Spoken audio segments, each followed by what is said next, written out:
A light sound was heard, and then an arrow broke through the air, drew a graceful arc in the air, and broke the thumb-thick branch of the distant locust tree from the root. Swoosh! Swoosh, swoosh. As the branch fell, there were 3 more light sounds, and 3 arrows arrived almost at the same time, intercepting the falling branch in the air and accurately splitting it into 4. A distance of more than 70 meters, in the previous life, it could be compared to an Olympic athlete, but unfortunately, the speaker was a young man dressed as a hunter, who looked 15 or 16 years old, with dark skin, a thin figure, thick eyebrows, and big eyes, giving people a sense of simplicity, but if you look closely at his eyes, there is a serious sense of disobedience. The boy held a pair of ox horn bows that looked a bit old, but they were well maintained. The bow was shiny, and his right arm was still shaking. It was obvious that the 4 arrows just now had a lot of pressure on him. System. The boy muttered in his heart, and the next moment a translucent panel appeared in front of him. Host, Zhonglin. Skills, Archery, Max Level. Skill Points, Infinity. A very simple panel, with only 3 lines above and below. There is no so-called strength, speed, intelligence division, nor any realm division. It can be called the Syrian decoration style in the panel world. The boy is named Zhonglin, a time traveler. Because he did not obey traffic rules, he ran a red light on an electric bike and was hit and crushed by a mud truck. He died on the spot. After waking up, he possessed a young hunter named Zhonglin. Through the remaining memories of his predecessor, he knew that this world was similar to the ancient world of China in his previous life. The village he lived in was called Xiahe Village, which was under the jurisdiction of Haishan County. He didn't know what was outside. After all, he couldn't expect a boy who had never walked out of Xiahe Village to know something else. In my memory, the village suffered from drought. It had not rained for 3 months. The fields were dead and the family was short of food. Even the wild animals in the nearby mountains went deeper due to the drought. In desperation, the predecessor went to the deeper part of the mountains to hunt, and then encountered a blind bear. He fell down the hillside in a panic, and then was occupied by Zhonglin from Earth. Fortunately, Zhonglin, who was a must-have for traversers, also awakened the golden finger. Especially when he saw the infinity symbol on the system panel, Zhonglin was even more excited. Infinity is a mathematical symbol, which is knowledge that can only be learned in high school, representing infinity. The symbol of infinity is not rare, and skill points are not rare either. What is rare is that these two are combined together, which means having infinite skill points. What are skill points? Those who have played games and read system novels know that as long as there are enough skill points, just a light touch can take off instantly. Zhonglin was even more excited to directly increase the original body's built-in archery skill to the maximum level, and then the scene of the bow and arrow shooting branches at the beginning appeared. He shot a thumb-thick branch directly from a distance of nearly 100 meters, and even shot 3 arrows while it was falling, splitting it into 4. Such archery skills are simply amazing, and can be called the reincarnation of Yangyuji. But then Zhonglin also discovered the shortcomings of the system panel. You must know that the training of skills is never just about improving skills, but also includes physical training. An archer who can possess the amazing archery skills just now would never let his entire right arm almost lose strength just by shooting 4 arrows. Reality is not a game, and archers will not become high attack and low defense for the sake of balance. In reality, every archer who puts down his bow and arrow is a good cutter. Just think about the fact that Guan Iryi used to be a horse archer.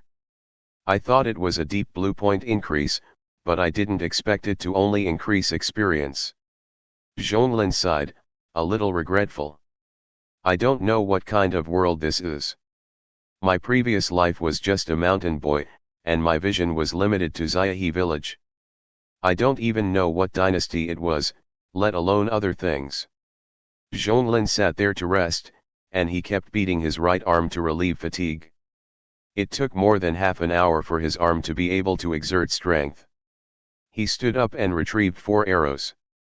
There were only 5 arrows in the quiver, which was all his previous life had. He felt very sad if one arrow was missing. He rested for another half a day, and when his arm was almost fully recovered, Zhonglin carried the prey he had hunted and started to return. A pheasant, 2 hares, and a musk deer. Such prey was rich. If it was his previous life, it would be impossible to get so many prey, but now with the blessing of full-level archery, it was easy. He rode non-stop all the way, and finally walked out of the Black Mountain when the sun was about to set. Xiaohe village got its name because it is close to the river. There is also an Shanghe village upstream, but the entire river has dried up due to drought. They live off the mountain and the water. They farm during the farming season and go hunting in the mountains during their free time. However, due to the drought, the prey has also entered the deeper part of the Black Mountain, making it more difficult and dangerous to hunt. If it weren't for the fact that there was not much food left at home, the previous incarnation would not have risked entering it, and was finally usurped by Zhonglin. Walking in the sunset, Zhonglin walked into the village. Da. Dalinzi, you are not dead. Uncle John. Mountain God bless you, I got lost chasing this beast and finally caught it with great difficulty. While speaking, Zhonglin deliberately shook the musk deer on his shoulder, with a deliberately smug smile on his face. Wow! What a big musk deer! This is enough to eat for half a month. I'm glad you're okay. I'm glad you're okay. You've been missing for 3 days in the mountains and everyone thought you were dead. You should go home soon. Uncle Zhang's eyes were a little evasive when he spoke. He opened his mouth to say something but didn't say it in the end. Zhonglin's face changed. He didn't stop and walked towards his yard. Before he got close, he saw villagers coming in and out of his yard. There was a bamboo pole at the door with a white cloth banner hanging on it. It was hung only when someone died in the family. Zhonglin's sudden appearance made the villagers who were still smiling stiff instantly. Da. Linzi, you're not dead. Linzi is back. How is that possible? Didn't they say he fell off a cliff and died? He stayed in the Black Mountain for 3 days and he was able to come back alive. First they were surprised, then embarrassed. The villagers in front of them avoided their eyes and didn't dare to look at Zhonglin directly. Zhonglin expressionlessly pushed aside the villagers and walked in. The courtyard, which was always deserted, was now filled with most of the villagers. In the middle of the courtyard, a large stove was built with clay. A blazing fire was still burning underneath, and the large iron pot above was emitting a fragrant aroma. Zhonglin glanced at the beams under the eaves again. The wooden hooks that should have been hung with bacon and grain were empty. Second brother. A thin boy in the crowd ran over and hugged Zhonglin's thighs, tears welling up in his eyes. I knew that second brother would not die. Woohoo, they all said that you were dead, and they said they would hold a funeral for you and have a feast. Zhonglin lowered his head and patted Zhongxi, who had a big head and a small body and looked like a little carrot. He threw all the prey on his body on the ground and said with a smile, how could second brother die? He is back and has killed a lot of prey. I will grill you later. He raised his head and glanced at the villagers in the yard. The smile on his face withdrew and became extremely cold. Funeral. Feast. It's more like eating out the whole family. The parents of the previous life had passed away long ago, leaving only a younger brother, Zhongxi. The previous life had just had an accident, and these people came over like hyenas, smelling the fishy smell. Don't they know that if the previous life really died, the remaining food in the family would be the only thing that Zhongxi could survive? As Zhonglin's eyes swept through, all the people showed embarrassed expressions on their faces, their eyes dodged, and they subconsciously hid the bowls and chopsticks in their hands behind their backs. That. Dalinzi, we are kind-hearted. Everyone thought you were dead, so, that's why we came to hold your funeral, just to make you look decent. The speaker was named Lin San, who was the uncle of the predecessor and could be said to have watched the predecessor grow up. Yes. Yes. We are kind-hearted, kind-hearted. Someone took the lead, and other villagers also began to defend themselves. As the saying goes, the law does not punish the masses, and we didn't know you were not dead. It was just a misunderstanding. Misunderstanding, misunderstanding, Dalenze, it would be the best if you could come back alive. Lin San, why don't you go and take down the white banner at the door, and everyone should go home quickly if you are fine, so as not to disturb the reunion of Dalenze and his brother. Lu Iryi, the most senior elder in the village, spoke, which was the final word. Lin Laosan nodded quickly and said, "Hey. I'll go right away." Zhonglin took a step and directly blocked the gate of the courtyard, blocking Lin Laosan's way. "Da Linzi, what are you doing?" The cold smile on Zhonglin's face disappeared, and he said warmly, "It turned out to be a misunderstanding. It's just that the banner has been hung up, and the meal has been eaten. Isn't it time to pay the funeral money? The so-called feast money is the funeral gift money. Since you came to attend the funeral of my father, the funeral money must be paid." The smile on Lin Laosan's face froze, and even Lu Iryi, who had just spoken, took a short breath and looked at Zhonglin in disbelief. Zhonglin was not like this before. He was honest and simple. Even if he suffered a little loss, he would not say anything. It's not like now that he actually asks everyone for feast money. "You are not dead, why do you want funeral money? Get out of the way, what are you standing here for? You're blocking my way." A drunken voice came from the main hall, followed by a tall, fleshy man pushing away several villagers standing in front of him. Even these shameless villagers quickly avoided this man, their faces full of awe and disgust. "Hey. Dalenze is back, it's really the mountain god's blessing.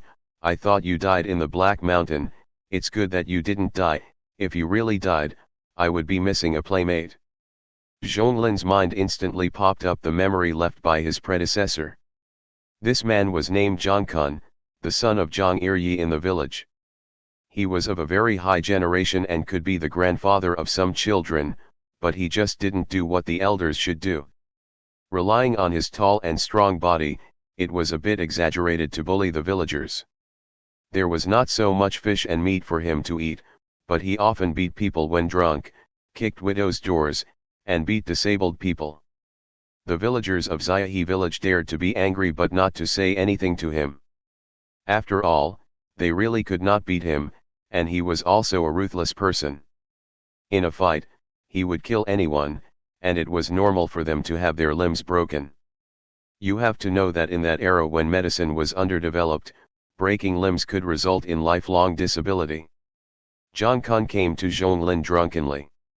He was a head taller than him, looking down at him. He yawned, and the strong smell of alcohol hit him. "It's good that you're not dead. Good dog, don't block the way. I'm going home to sleep," Zhang Kun said with a curse. While speaking, he stretched out his hand to push Zhonglin away, but he didn't move for a while. Zhonglin looked up and looked directly at Zhang Kun, Wanjin. Zhang Kun's face was furious. His face, which was originally red because of drunkenness, became even more blood red because Zhonglin didn't give him face. His fist hit Zhonglin's face directly. "Fuck you." Zhonglin grabbed the hatchet at his waist and chopped directly at Zhang Kun's neck without any hesitation. Zhang Kun also reacted when the hatchet appeared. He dodged subconsciously, but because he punched someone and was drunk, his body couldn't react in time. He could only move his body to prevent his neck from being cut off, but the hatchet still cut from his left shoulder blade to his chest. Swish! Ah! Screams rang out, blood immediately flowed out, and Zhang Kun collapsed to the ground.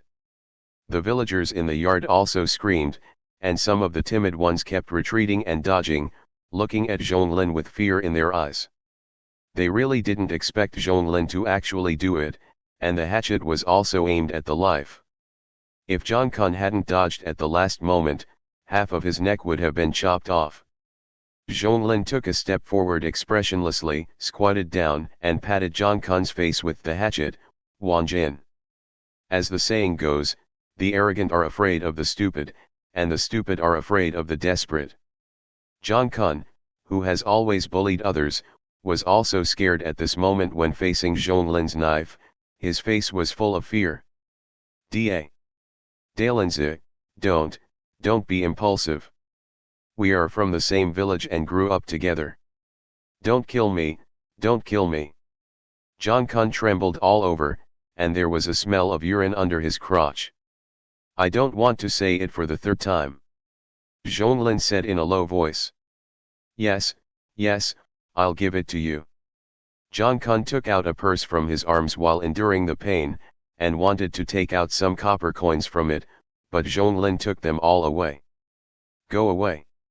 Zhongkun opened his mouth, but in the end he still didn't dare to ask for it. He could only crawl up while covering his wound, and then quickly left. Zhonglin glanced at the other people in the yard, and all the people became fearful and terrified wherever his eyes passed. Wanjin. Zhonglin emphasized these two words again, but this time it seemed to be filled with a magical power, so they didn't dare to refuse at all.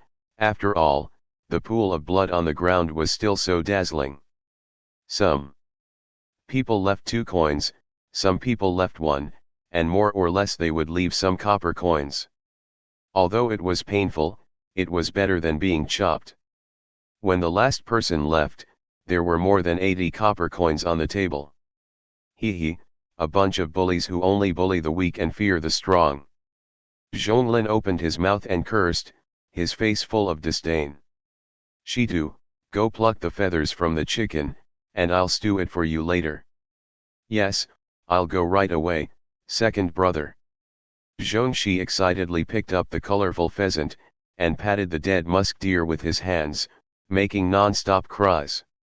After Zhonglin put the copper coins on the table into his purse, he looked at the little carrot-headed man in front of him with a complicated expression. Zhongxi, the younger brother of my predecessor, my dear. My predecessor had 4 brothers, and he was the second oldest, which is why Zhongxi called him the second oldest brother. My predecessor's mother died of dystocia when she gave birth to the 4th child, leaving 2 lives in one body. My father and the eldest brother also encountered a tiger when they went hunting in the mountains last year and died in the tiger's mouth. In the end, only my predecessor and the 3rd oldest Zhongxi were left to depend on each other. If Zhonglin had not traveled through time, my predecessor would have died in the Black Mountain this time, and his family would have been eaten by someone, and the 5-year-old Zhongxi would probably not have survived. The family was broken up. This is the real family broken up. This also made Zhonglin feel the difficulty of living in this world. Zhonglin could feel that his predecessor was worried about Zhongxi at the moment of his death, which was why he could accept Zhongxi so quickly. Since I have occupied your body, I will also bear your karma. I will raise little Shitu to adulthood. Zhonglin thought to himself. Second brother, the chicken has been plucked. I am coming.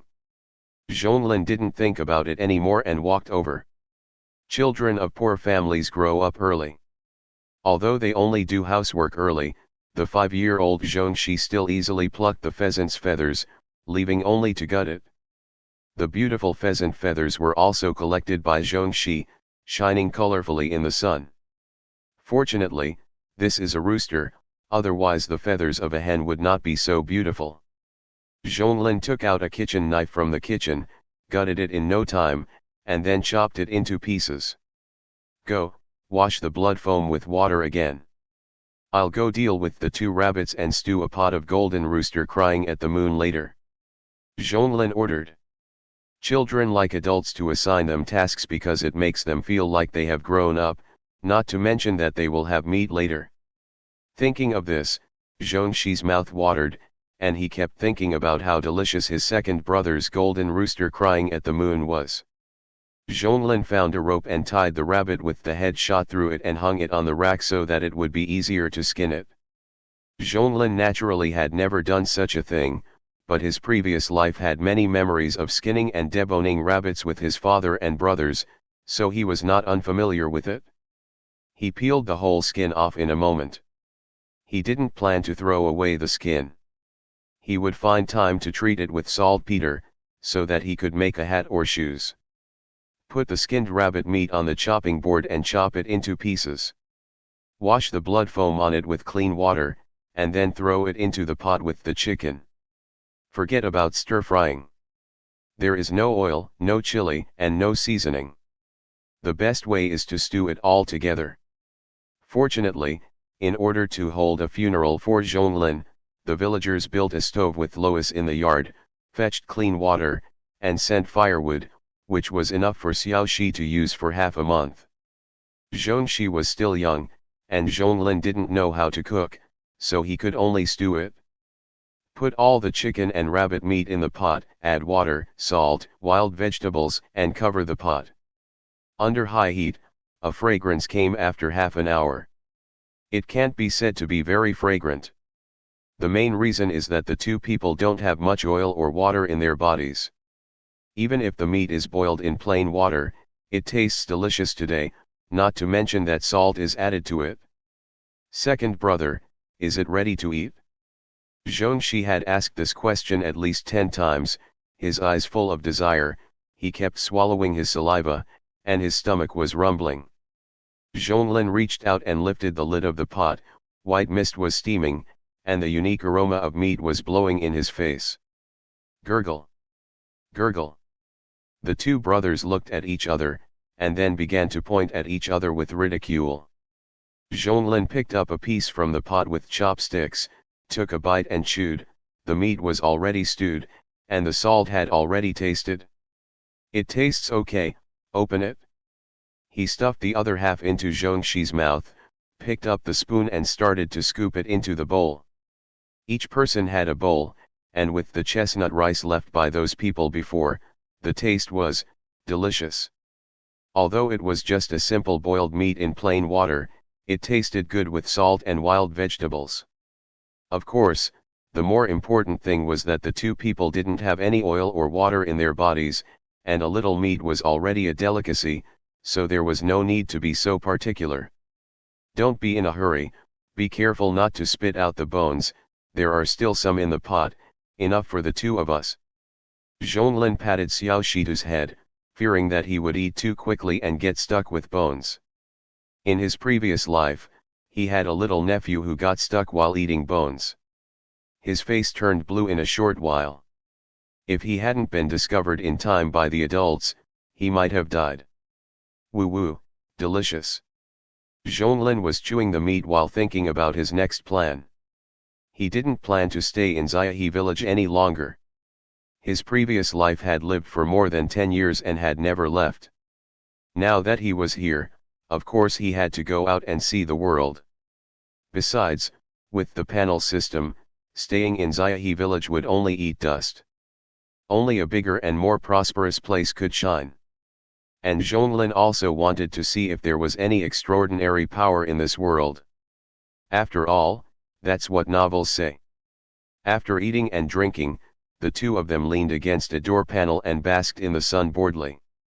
Xiaoxitu almost fell asleep.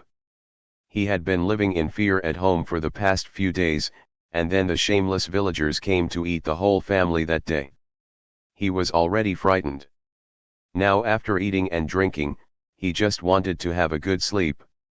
Zhonglin reached out and woke up Xiaoxitu, "Don't sleep here, be careful of catching a cold." "Second brother, I'm not asleep." Zhongxi opened his eyes wide and shook his head vigorously, trying to resist the sleepiness. He was also afraid that his second brother would disappear again if he fell asleep. He didn't want to hide in the corner of the bed and shiver alone at night, nor did he want everyone to run to him and tell him that his second brother was dead as soon as he opened his eyes. The child's thoughts were all on his face. Zhonglin naturally saw what Xiaoxitu was thinking. A touch of pity flashed through his heart, and he touched his head, which looked bigger because of malnutrition. "Don't worry, second brother won't leave. I will take you wherever I go in the future. Let's go and deal with the musk deer." After saying that, Zhonglin stood up suddenly, patted the dirt on his butt, and walked towards the musk deer that had been thrown in the corner of the yard. Zhongxi climbed up with a grunt, followed by Zhonglin excitedly, who was no longer sleepy at this time. The musk deer's skin was well preserved. Zhonglin shot an arrow through its eye at that time, but unfortunately the musk deer's skin was not very valuable. Zhongxi pulled the rope, and Zhonglin pulled hard, and the two of them worked together to hang the musk deer up. Originally, this kind of thing should be left to professional butchers to skin and gut. If you do it yourself, not to mention the lack of tools, it is also easy to damage the outer skin. In many cases, the skin of some prey is more valuable than the meat. After working for half a day, the whole musk deer was finally decomposed. The meat was chopped into pieces and placed in a pottery basin beside. As for the skin, it was basically unbearable to look at. The whole skin was quite intact, but the cut was crooked and there were many damages. Even if it was sold, it would not be sold at a good price. What a pity. If I let Zhang the butcher deal with it, I wouldn't waste this skin. Zhonglin sighed. The only butcher in Ziahe village was named Zhang. He was one of the people who came to the banquet just now. Zhonglin was too lazy to ask him for help. "Go, make a fire." "Okay." Although he was very tired and wanted to sleep, Xiao Shitu still consciously and obediently went to make a fire. He also knew that the purpose of making a fire was to smoke the musk deer meat so that it could be preserved for a longer time. Xiao Shitu made a fire, and Zhonglin ran to the small slope not far outside the house to cut some pine and cypress branches. The sun had completely set, and the afterglow was gone, leaving only a few stars. The moon was very bright, and the silvery white light spread coldly on the ground, which also allowed Zhonglin to barely see the road in the dark. Because of the lack of nutrition, this body obviously suffered from night blindness, and it was basically blind at night. This was also the reason why the villagers of Ziahe village believed that Zhonglin died in the Black Mountain. At night, you can't see anything. It's lucky to be able to spend a night in the Black Mountain, let alone 3 nights. If it weren't for the bright moonlight tonight, and the distance was not far, Zhonglin would never come out. He took out the hatchet from his waist and chopped down the pine and cypress for a while. Soon he came back with a pile of pine and cypress branches. Xiao Shitu had also lit the fire, yawning and sitting on a small stool waiting for Zhonglin. His big head was like a praying mantis, moving little by little, which made people feel inexplicably funny. "You go to bed first, and leave the rest to me. Lack of sleep is not good for children's physical development, not to mention that Xiao Shitu is already seriously malnourished. Zhonglin doesn't want to leave him with any sequelae in the future. Well, second brother, you should also go to bed early." Zhongxi stood up and yawned as he went into the main hall to sleep. Zhonglin closed the door and threw the pine and cypress branches onto the fire. After a moment, a thick white smoke floated from it and infected the meat hanging above the beam. Smoking bacon is a relatively ancient method of preserving meat. If you can add some salt to the meat and add some grapefruit peels to the fire, the effect will be better. Unfortunately, the conditions do not allow it. After half an hour, Zhonglin was also yawning. Regardless of whether the smoke was done, he turned around and went back to the main hall to sleep. As mentioned before, the mother of the previous life died early. When 3 grown men live together, they don't have to think about whether they live comfortably or not, as long as they don't die. So when you enter the main hall, you can see the earthen kong made of straw and lois in the southwest corner. On the kong, there is a layer of cushion made of straw. Little Stone is wrapped in a linen quilt that is who knows how many years old and is sleeping soundly. His body is curled up, mumbling something in his mouth, and no one knows what he is dreaming about. Fortunately, it was the beginning of autumn and the weather had just turned cooler. If it had been a while longer, this kind of environment might not have survived the winter. Zhonglin yawned and lay down on the straw cushion. With the rustling sound in his ears, he soon fell asleep. He had experienced too many things today, traveling through time, hunting, and killing people. In his previous life, he had lived for 20 or 30 years but had not experienced any of these. It was too tiring. Zhonglin was awakened by the urge to pee in the morning, and for some reason, he had been dreaming about rowing in the sea last night, but he couldn't row out. Damn, you're so old and you still wet the bed. Little Stone's face flushed and he argued loudly, it's not me. If it's not you, how could it be me? I was wondering why I had a dream of rowing all night. It's all your fault, you little bastard. You're so old and still wet the bed. How can I talk to you about my wife in the future? Don't scare her away with a pee. Zhonglin laughed. You, Little Stone turned his head away in anger and ignored Zhonglin, but it was a pity that his red ears that were almost transparent really made Zhonglin laugh. After playing for a while, the two got up, washed their faces and rinsed their mouths with a basin of clean water, warmed up the golden rooster crying at the moon left over from yesterday, and continued to eat. They didn't feel sick even though they ate such a greasy meal early in the morning. Their bodies were lacking in oil and water, and every cell was crying for meat. Shitu, go chop some more pine and cypress branches to continue smoking the meat. I'm going out to do something. Zhonglin put down his bowl and chopsticks and ordered. There are pine and cypress trees behind the house.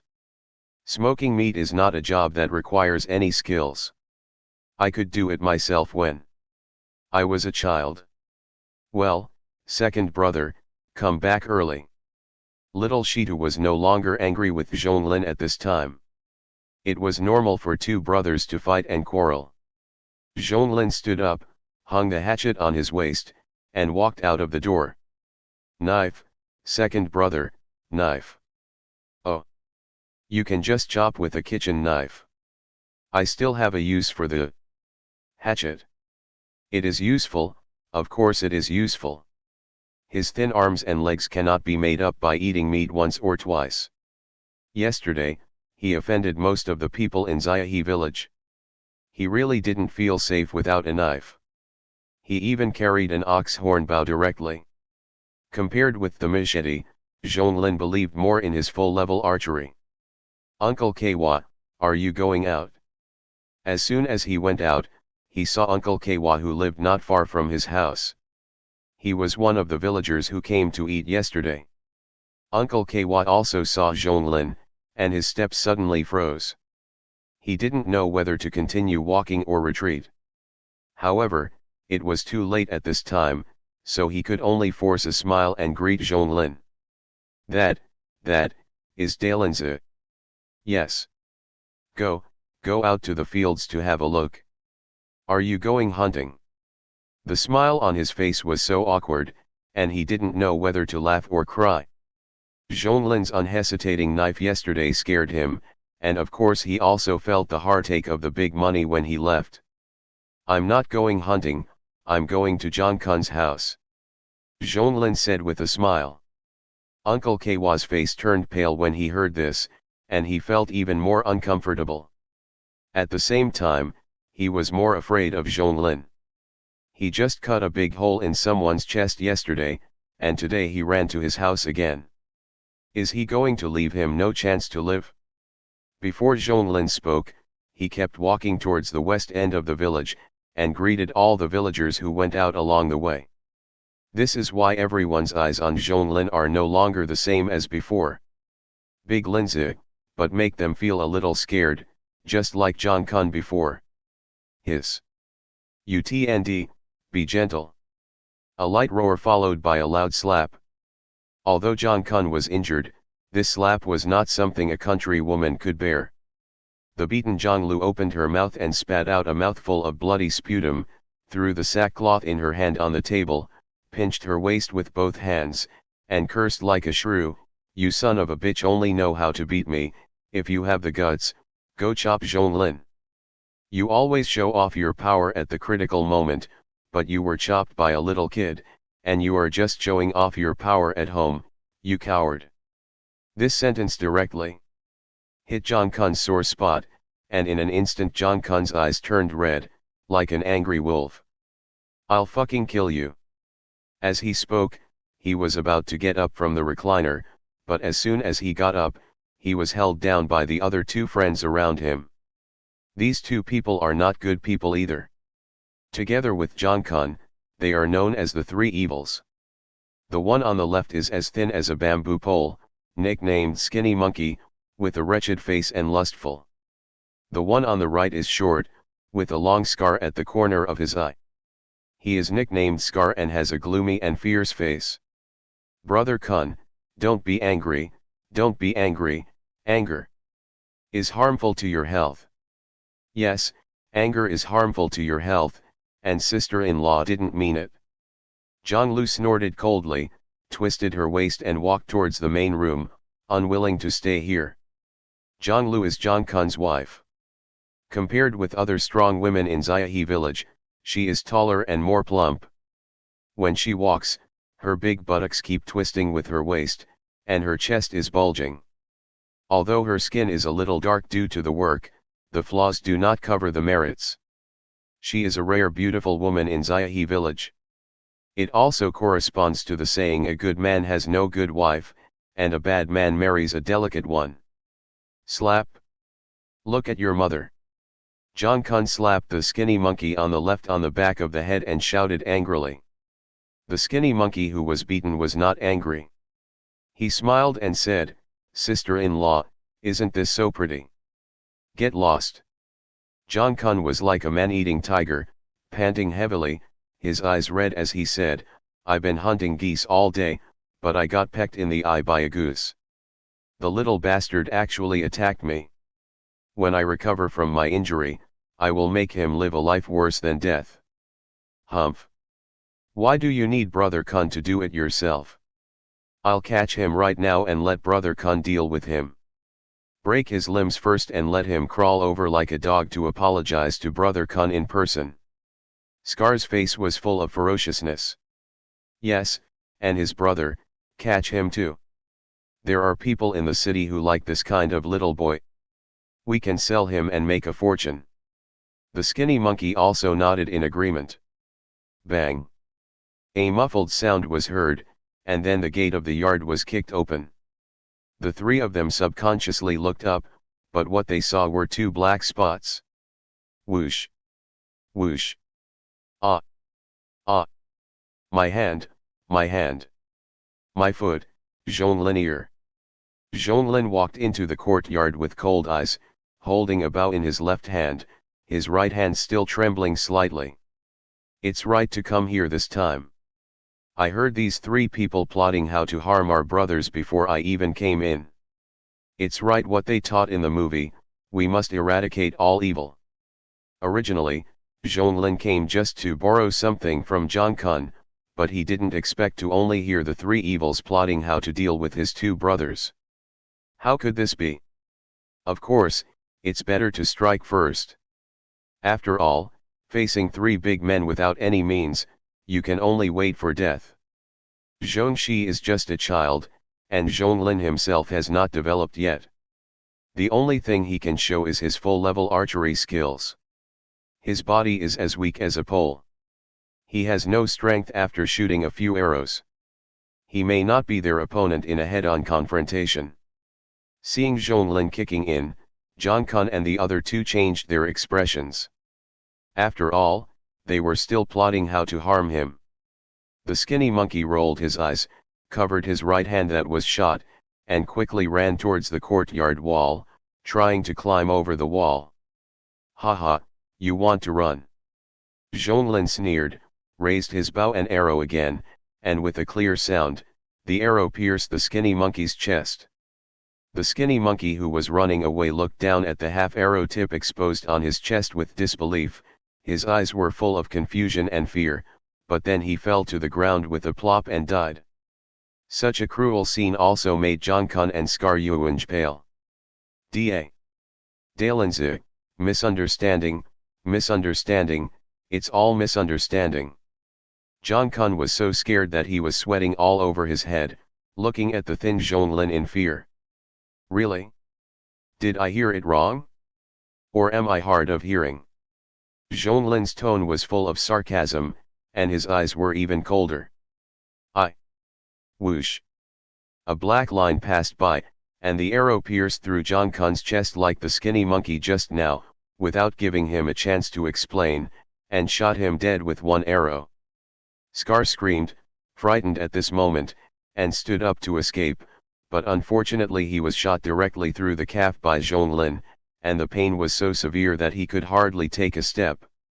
Ah, don't. Whoosh. One arrow, killed. Full-level archery never disappoints. Zhonglin exhaled, standing in the courtyard with a complicated expression. There were 3 bodies lying crookedly in the courtyard, one in the corner, one on the recliner, and one on the ground.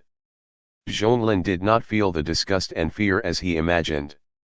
It was similar to hunting, or even simpler. The only thing that was shocked should be the worldview of the previous life. After all, from birth to before the crossing, he grew up in a safe society ruled by law. Not to mention killing, death was rare. Bang! Zhonglin turned around and raised his bow and arrow. He walked to Kun's body and pulled out the arrow from his chest. Then he drew the bow and pointed the arrow at the door. Come out. Don't kill me, don't kill me. A trembling voice came from the main room, and then Zhonglu leaned out with a face full of fear. Especially when she saw the 3 bodies in the yard, she sat down on the ground. A smell of urine came from under her skirt. Zhonglin put down his bow and arrow slightly, and his voice became gentle. Don't be silly, sister-in-law, I don't kill women. Go and get the money Kun hid. Don't tell me you don't have it. Yes, yes, I'll get it right away. Hearing that she still had a chance to survive, Zhonglu hurriedly got up from the ground, but she had to crawl 3 times before she could barely stand up by holding the doorframe. She walked quickly towards the main room, and didn't know where to go. Zhonglin slowly put down his bow and arrow, walked towards the 3 bodies and took back all 5 arrows, and then walked towards the west room. After a while, he took out a quiver from it. Kun is also a hunter, but he rarely hunts. Although he rarely hunts, he has 18 arrows. Zhonglin's purpose of coming here is actually to borrow arrows from Kun, but he didn't expect it to develop to this point in the end, but his purpose has been achieved. The fire broke out. The fire broke out. Come and put out the fire. With a loud shout, the whole Xiaohe village soon became lively. The villagers shouted loudly, holding wooden buckets and carrying water to put out the fire. Zhonglin looked at the scene in front of him coldly, with the fire shining in his eyes, and finally turned away expressionlessly. How could this fire catch on fire? It's not time for dinner yet, and Kun's wife can't possibly light a fire at this time. Villager Zhang Sheng wiped the sweat from his forehead, his face full of confusion.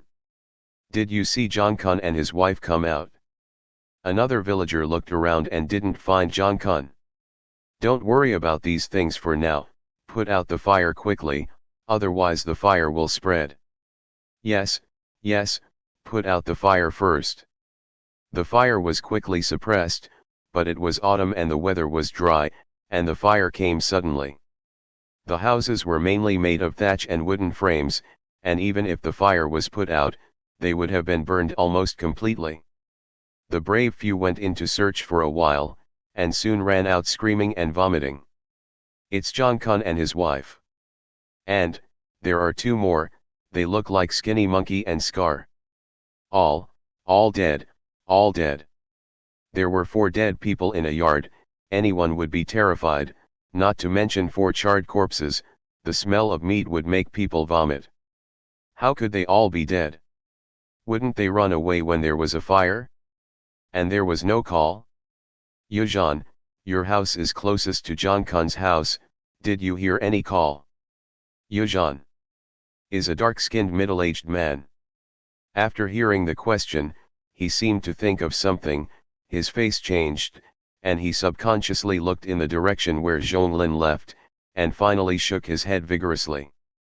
No, I didn't hear anything, and I didn't see anything. I still have some work to do in the field, I'm leaving first. After saying that, he left in a hurry, as if there was a snake chasing him. Look how scared he is. Why is he running? Is there a tiger?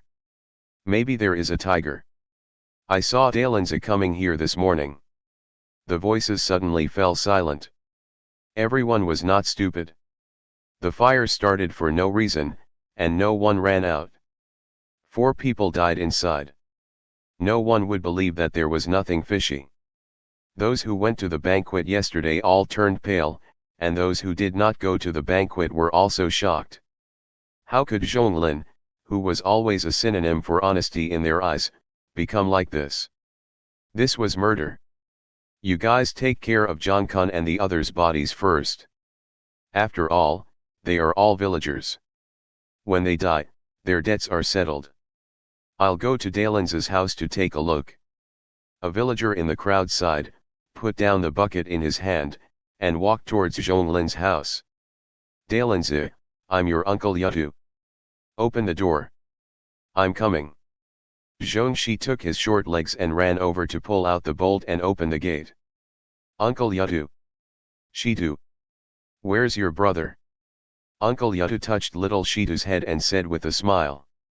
Little Shitu turned around and shouted towards the kitchen, second brother, Uncle Yutu is looking for you. Uncle Yutu glanced around and finally stopped at the quiver in the corner. His expression froze and he sighed heavily. Zhonglin also came out of the kitchen at this time, holding the smoked roe deer meat in his hand. Uncle Taro, why are you here? In the memory of the previous life, Uncle Taro had a very good relationship with his father. After his father and eldest brother died in the mountains, he often helped the 2 brothers of the previous life. It can be said that he was the best person to them in the whole Xiaohe village. Uncle Taro did not try to test them. He pointed at the quiver and asked directly, Jonkkun's house caught fire and 4 people died. Did you do it? Zhonglin was silent for a while. If they don't die, we 2 brothers will be unlucky. Uncle Taro also knew the nature of Jonkkun's 3 evils, and naturally knew that what Zhonglin said was true. He could only sigh after saying 1,000 words. Uncle Taro, I know what you mean. I won't offend others unless they offend me. I will only take action if Jonkun wants to harm me. I won't touch other people. If you still don't believe it, you can choose to report to the police. Uncle Taro pretended not to hear the report to the police, mainly because it was impossible. Xiaohe village is geographically remote. The imperial officials would not come to this remote place except for the annual tax collection.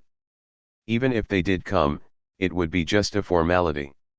No one would offend Zhonglin for the death of a few scumbags. They dare not. Moreover, the population of Xiaohe village is complex. It is not a village composed of people of the same surname and clan. The residents living here were gathered here 100 years ago. In other words, there are no clans and clan elders. If the people do not report, the officials will not investigate. Report to the officials? It's useless. And Shitu and I are also planning to leave Xiaohe village. Zhonglin continued. What? You are leaving? Where are you going? Uncle Yutu exclaimed. Xiaohe village is too small. I want to go out and take a look. It's just the right opportunity to leave. If I don't leave, many people will not sleep well. Zhonglin said with a smile. Uncle Yutu ignored Zhonglin's jokes and said anxiously, how can Shitu, who is so young, follow you on a long journey? And do you think it's so easy to get along outside? It's not like home. I can help you here. When we get outside. Uncle Yutu. Zhonglin said firmly, I have decided. I want to go out and see. I don't want to stay in this small mountain village for the rest of my life. I will come back to see you when I become rich. Uncle Yutu opened his mouth to say something else, but in the end he could only sigh helplessly. He knew that Zhonglin was no longer the same as before. The former Zhonglin would not do such things as murder and arson, and there were 4 people. Take good care of Shitu. If you can't stay outside, come back. I have food to eat and you 2 brothers won't starve. Well, thank you, Uncle Yutu. The conversation between the 2 ended here. Uncle Yutu touched the little Shitu's head, sighed, and turned away. Little Stone looked up at Zhonglin and asked, "Brother, are we really leaving?" "Don't want to leave." "No, I'll go wherever my brother goes." "When are we leaving?" "Tomorrow, go and take the offal and musk deer meat to Uncle Yutu's house. If he doesn't want them, just say we're leaving tomorrow. It's a pity to throw away these things if we can't finish them." "Yeah." Little Stone took his short legs and moved towards Uncle Yutu with the wooden basin filled with offal and meat. The basin was only about 6 or 7 pounds, but it was still a bit difficult for Little Stone. It was just that the distance was not far, otherwise Zhonglin would not let him do it. Leaving the village and heading to the county town was something Zhonglin had planned long ago, but he had originally planned to stay for a while and eat more meat to nourish his body, but he didn't expect that murder and arson would happen. So he was too lazy to stay here any longer, so he might as well make plans early. The smoked meat was already ready, and the weather was good enough to keep it from spoiling for a short time. He could also continue hunting on the way. With his full-level archery skills, he didn't have to worry about being hungry. Not long after, Little Stone returned, but with an extra package in his hand. "Brother, Uncle Yutu forced this on me. I didn't want it." Little Stone's face was filled with sadness, as if he had done something wrong. Zhonglin took the package and opened it. Inside was some dried meat that could be eaten directly. It was obviously dry food for the 2 brothers on the road. "If it's for you, keep it." Early the next morning, Zhonglin and his brother had a full stomach. They put their luggage on the wheelbarrow, put on hunting knives on their waists, carried bows and arrows on their backs, and strode out of Xiahe village facing the rising sun. In fact, they didn't have much luggage. An iron pot, a few tattered clothes and smoked meat were all they had. Zhonglin traveled through time and space, and apart from the memories left by his predecessor, he had no attachment to Xiahe village. Little Stone was just a child, and at this moment, he was overwhelmed by the excitement of going on a long journey, not knowing that he might never come back. Under the big locust tree at the entrance of the village, Uncle Yutu sighed as he watched the backs of the 2 brothers Zhonglin leave. The weather was clear, with blue sky and white clouds, and the sunset glowed for thousands of miles. Little Stone took short steps, sometimes running to the roadside to pick a flower, and sometimes crawling into the bushes to catch insects, and was extremely excited. While pushing the wheelbarrow, Zhonglin thought about the future and headed south. Haishan County is located in the south of Xiahe village. It is 80 miles away and has 4 hills. Of course, 80 miles is just the straight line distance. If you measure it by foot, it may be 200 or 300 miles away. It is indeed a remote and poor mountainous area. Zhonglin sighed. This world is different from the previous one. This is an era where people have to walk to go out and shout to talk. It may take several days to walk a distance of 200 or 300 miles. A large and a small wheelbarrow gradually went farther and farther, and Xiahe village behind them slowly disappeared into the sky. The 2 walked along the river without stopping for a moment. When Xiao Shitu was tired, he let him sit on the wheelbarrow. Zhonglin continued to push it and walked 40 miles in one morning. At noon, the 2 stopped to make a fire and cook. They took water from the river, chopped firewood from dead trees, and looked for some wild vegetables and some smoked meat. Although the taste was not very good, it was enough to fill their stomachs. After resting for an hour, the two hurried on their way again. After walking for another 2 hours in the afternoon, a small hill appeared in front of them. It was not very high, just over 200 meters. Shitu, don't sleep. Observe the surroundings carefully. If there is any situation, notify me immediately. Zhonglin ordered.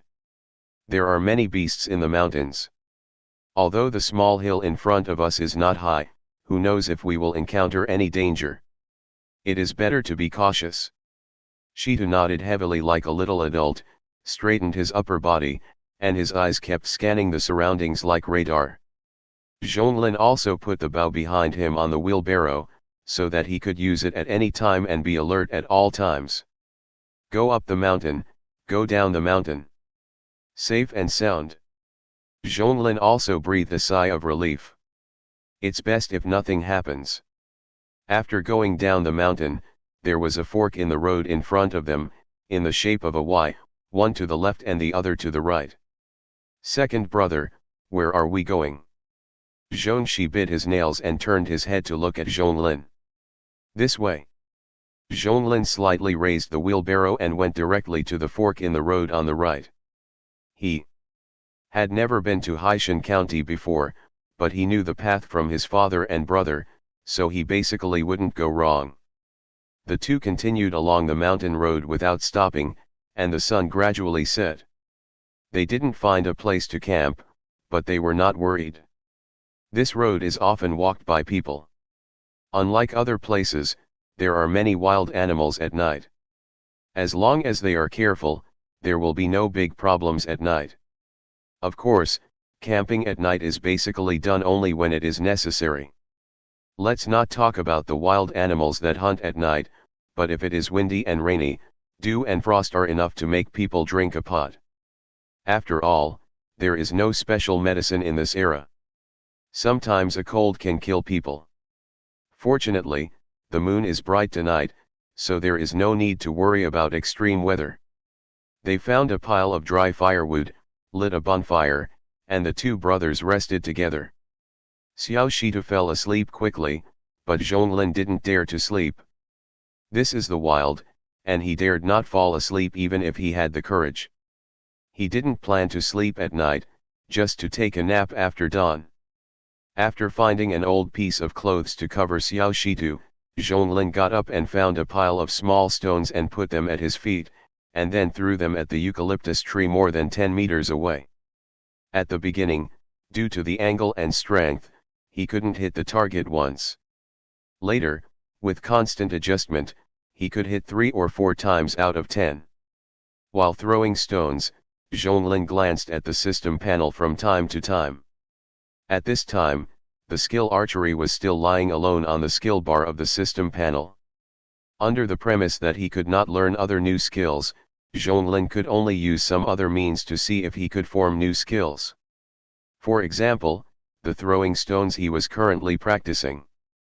There is a hero in Liangshan Marsh who is known as No Feather Arrow. He uses throwing stones. His flying stone skill beats many heroes in Liangshan. I have the help of the system panel. As long as the skill is formed, I can use skill points to increase it to the maximum level. I don't know if this will work. No matter if it works or not, there is no other way to learn skills, so I can only use this stupid method. Whoosh. Whoosh. Whoosh. Whoosh. Zhonglin kept throwing stones.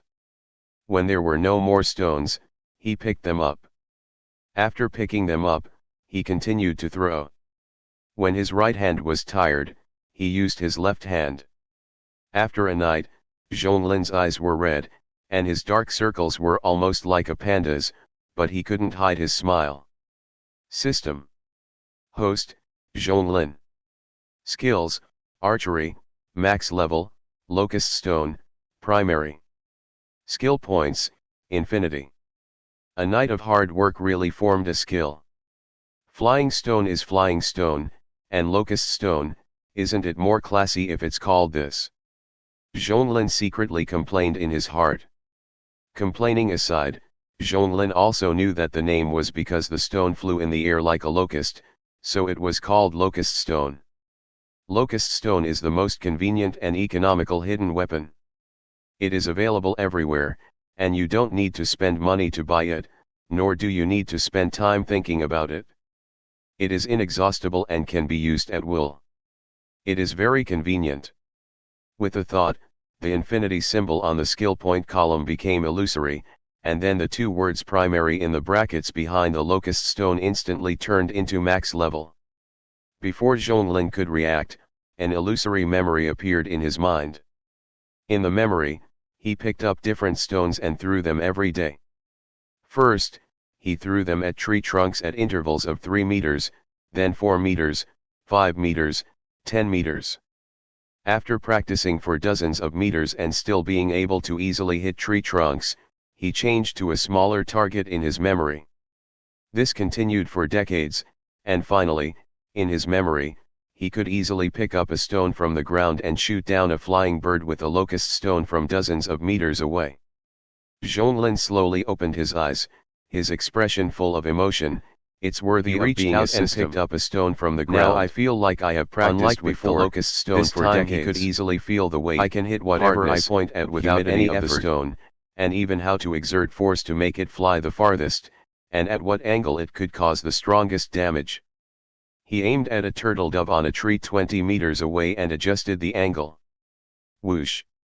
The stone flew over the turtle dove's head. The sound of breaking through the air frightened it and it staggered. It quickly flapped its wings and disappeared into the jungle. Zhonglin's face darkened. I knew it. He picked up another stone and aimed at a blue stone about 15 meters away. Whoosh! The stone hit the target, and it was the left corner that Zhonglin aimed at. Experience is experience.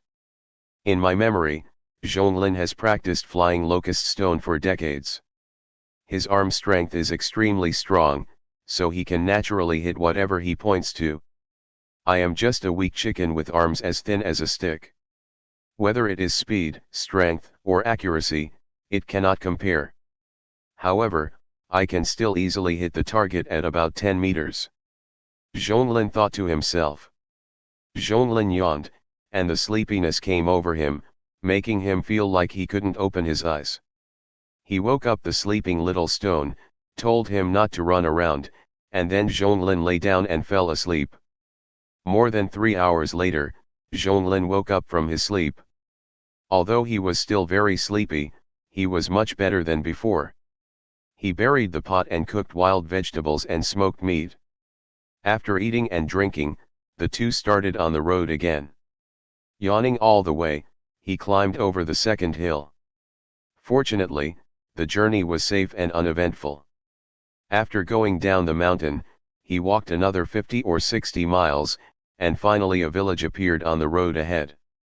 Second brother, look. Little Stone pointed to the village houses in the distance and shouted loudly. Zhonglin also smiled. He didn't see a single person along the way. He was worried for a long time, afraid that he had taken the wrong road. After all, his previous life had never been to Haishan County, and the route was all heard from others. There is not even a map navigation in this world. If he really took the wrong road, he didn't know where he would end up. This should be Funia village. Let's go in and take a look. Zhonglin said with a smile. Little Stone also jumped off the wheelbarrow and followed Zhonglin, jumping and hopping towards the location of Funia village. Wow! What a big cow! Little Stone pointed at a huge blue stone at the entrance of the village and shouted. Zhonglin also smiled. This blue stone is a natural stone that looks like a lying blue cow, which is also the origin of the name of Funia village. Seeing this blue stone, Zhonglin was sure that he was not wrong.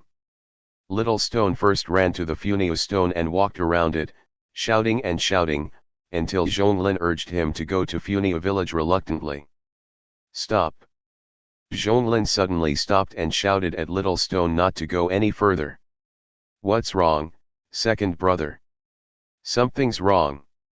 Zhonglin reached out and took down the bough behind him, and an arrow was also on the arrow string, ready to go at any time. After crossing the mountain and walking so far, it was already evening. According to normal living habits, they should have made a fire and cooked, but there was no movement in the whole Funia village, and Zhonglin did not hear any human voice. Only a group of crows circled in the sky, making harsh calls. Zhonglin's face was solemn. As the sun set, the whole Funia village was dyed red, but for some reason, this red gave people a bloody feeling. "Let's go, get in the car, and leave here." Zhonglin felt a sense of urgency in his heart. He grabbed the small stone and threw it on the wheelbarrow, then turned around and left. A gentleman does not stand on a dangerous wall. This world is not the China with a sound rule of law in the previous life. In the memories of the previous life, there were often stories of bandits killing people and strongmen robbing. Although I have the help of the system and have full-level archery skills, I have no strength to shoot a few arrows with my stick-like body. In this situation where I don't know whether it is dangerous or not, the best choice is to walk. Although Xiao Shitu is young, he is also a sensible child. He doesn't ask, just follow. The two of them set out again, away from Funia village, and didn't stop until the sun completely set and the road could not be seen. Zhonglin looked at the Funia village that was no longer visible and breathed a sigh of relief. "It seems that we have to camp again tonight.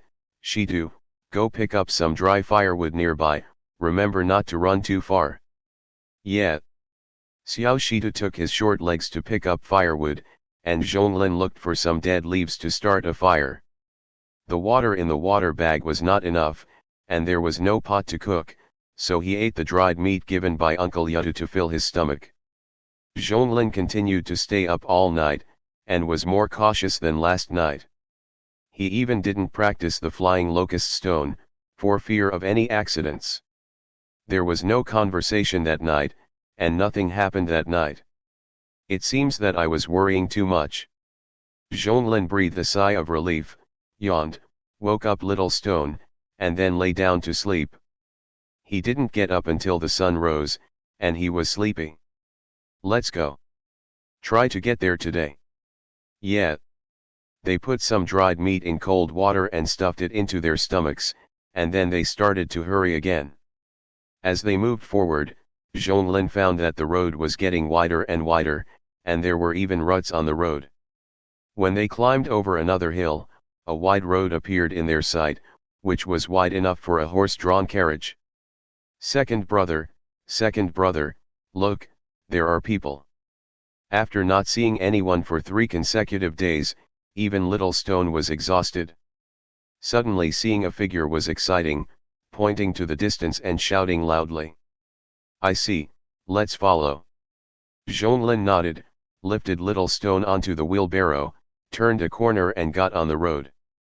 When they got closer, Zhonglin saw these pedestrians clearly and frowned. The first family was a man and a woman with 2 children. The man was walking in front, carrying a shoulder pole, and the woman was behind, holding a child in each hand. All 4 of them were disheveled, pale and thin, with deep eye sockets.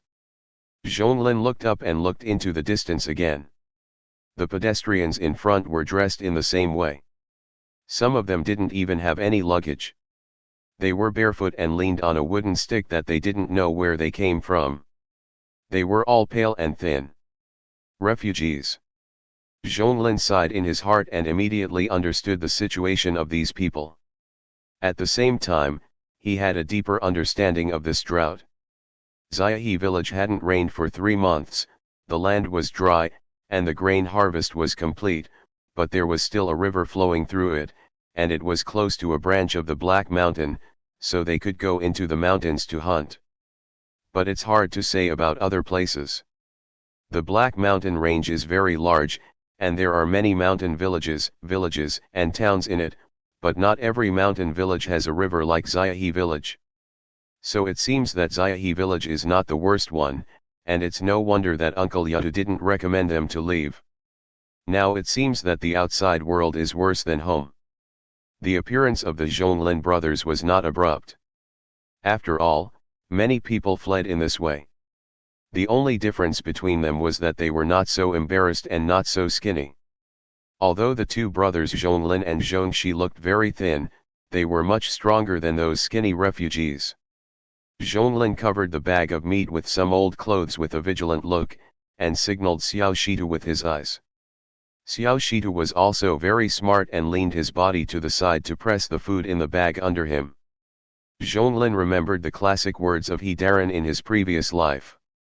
The victims were no longer considered human beings. As long as they had a bite to eat, they could do anything. These foods were the basis for the survival of the two brothers, and they would never allow anyone to take them away. Zhonglin pushed the wheelbarrow silently and continued to move forward. His speed was faster than others, but it did not attract the attention of others. Unconsciously, there were fewer and fewer refugees around Zhonglin. When he turned his head, he saw that all of them had been left behind. Zhonglin's footsteps did not stop, and he walked faster and faster. Suddenly, a figure with disheveled hair suddenly rushed out, and pounced on Xiao Shitu like a vicious dog, or more precisely, the bag under Xiao Shitu. Second brother. Xiao Shitu screamed, but still held the bag tightly. Almost at the same time, Zhonglin directly pulled out the hatchet that had been on his waist, and slashed it diagonally. Poof!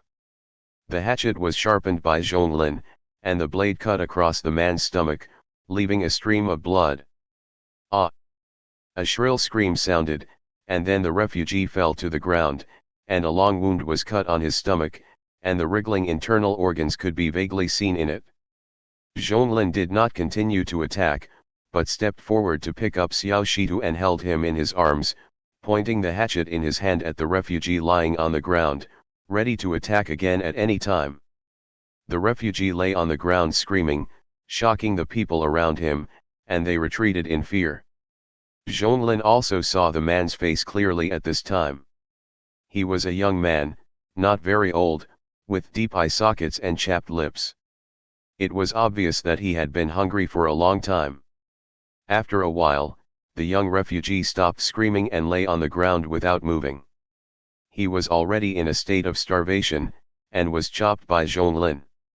Under such circumstances, it was impossible for him to survive. Zhonglin narrowed his eyes slightly and glanced around.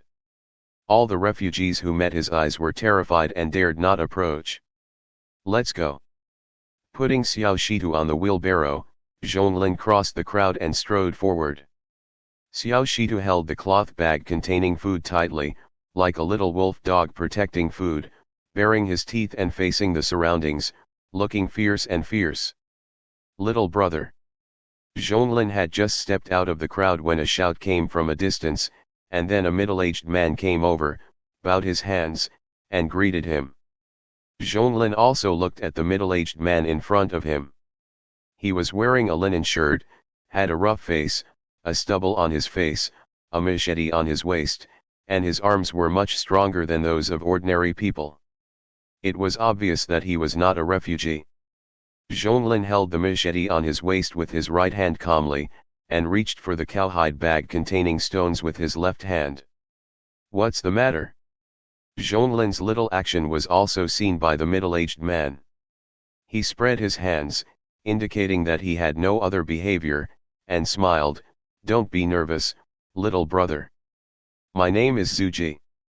I am from Zujia town. I am not a refugee. I am planning to move to Haishan County with my tribe. I saw you just now. I want to join you and help each other. What do you think?" Zhonglin looked behind the middle-aged man and saw 4 flatbed trucks in the distance. There was a yellow ox in front of each truck. There were people sitting in the front and back trucks. There were 4 large wooden boxes in the middle 2 trucks, and there were children and women sitting on them. There were 6 men surrounding the car, each of them holding a weapon, but they were all hunting knives, bows, and arrows. Zhonglin understood that this group of people should also be refugees heading to Haishan County, but compared to ordinary people, their families were more affluent and they would not suffer from cold and hunger. The reason for finding Zhonglin was probably because they were worried that other refugees on the road would be angry, and one more person would mean more strength. Zhonglin didn't know these people, and didn't want to cause trouble, so he refused directly, "Thank you for the invitation, but no thanks." Seeing Zhonglin's refusal, the middle-aged man hurriedly said, "Brother, don't refuse first. If you want to get to Haishan County, you still need to climb over 2 hills.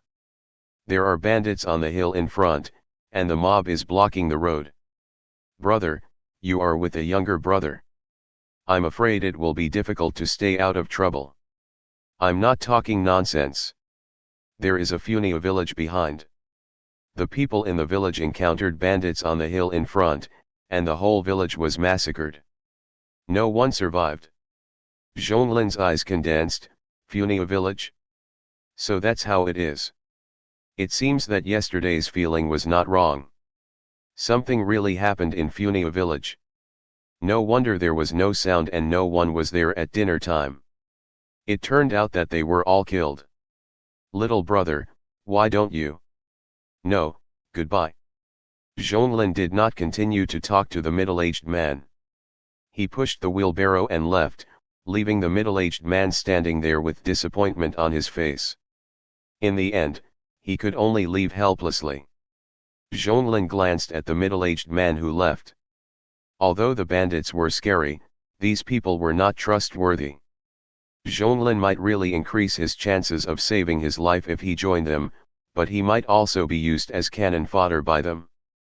If it was him, it would not matter. At most, he could run away, but it would be hard to say if he took Xiao Shitu with him. Shaking his head, Zhonglin quickened his pace. After getting rid of a group of refugees, he turned into the woods beside the road, quickly shuttled through the woods, and finally found a slope to stop. That's it? Shitu, go get some firewood. Zhonglin skillfully found some gravel to build a stove, then took out some bacon and brown rice from the package and put them into the pot, and then poured the water from the water bag into it. He took out some dead leaves and started to light the fire, and Xiao Shitu quickly brought some dead branches picked up from the forest. Soon the rice was ready, and the grease of the bacon seeped into the rice. The salty taste and meaty aroma of the bacon, and the aroma of the rice blended with each other, making people's appetite increase greatly. The two brothers began to eat happily.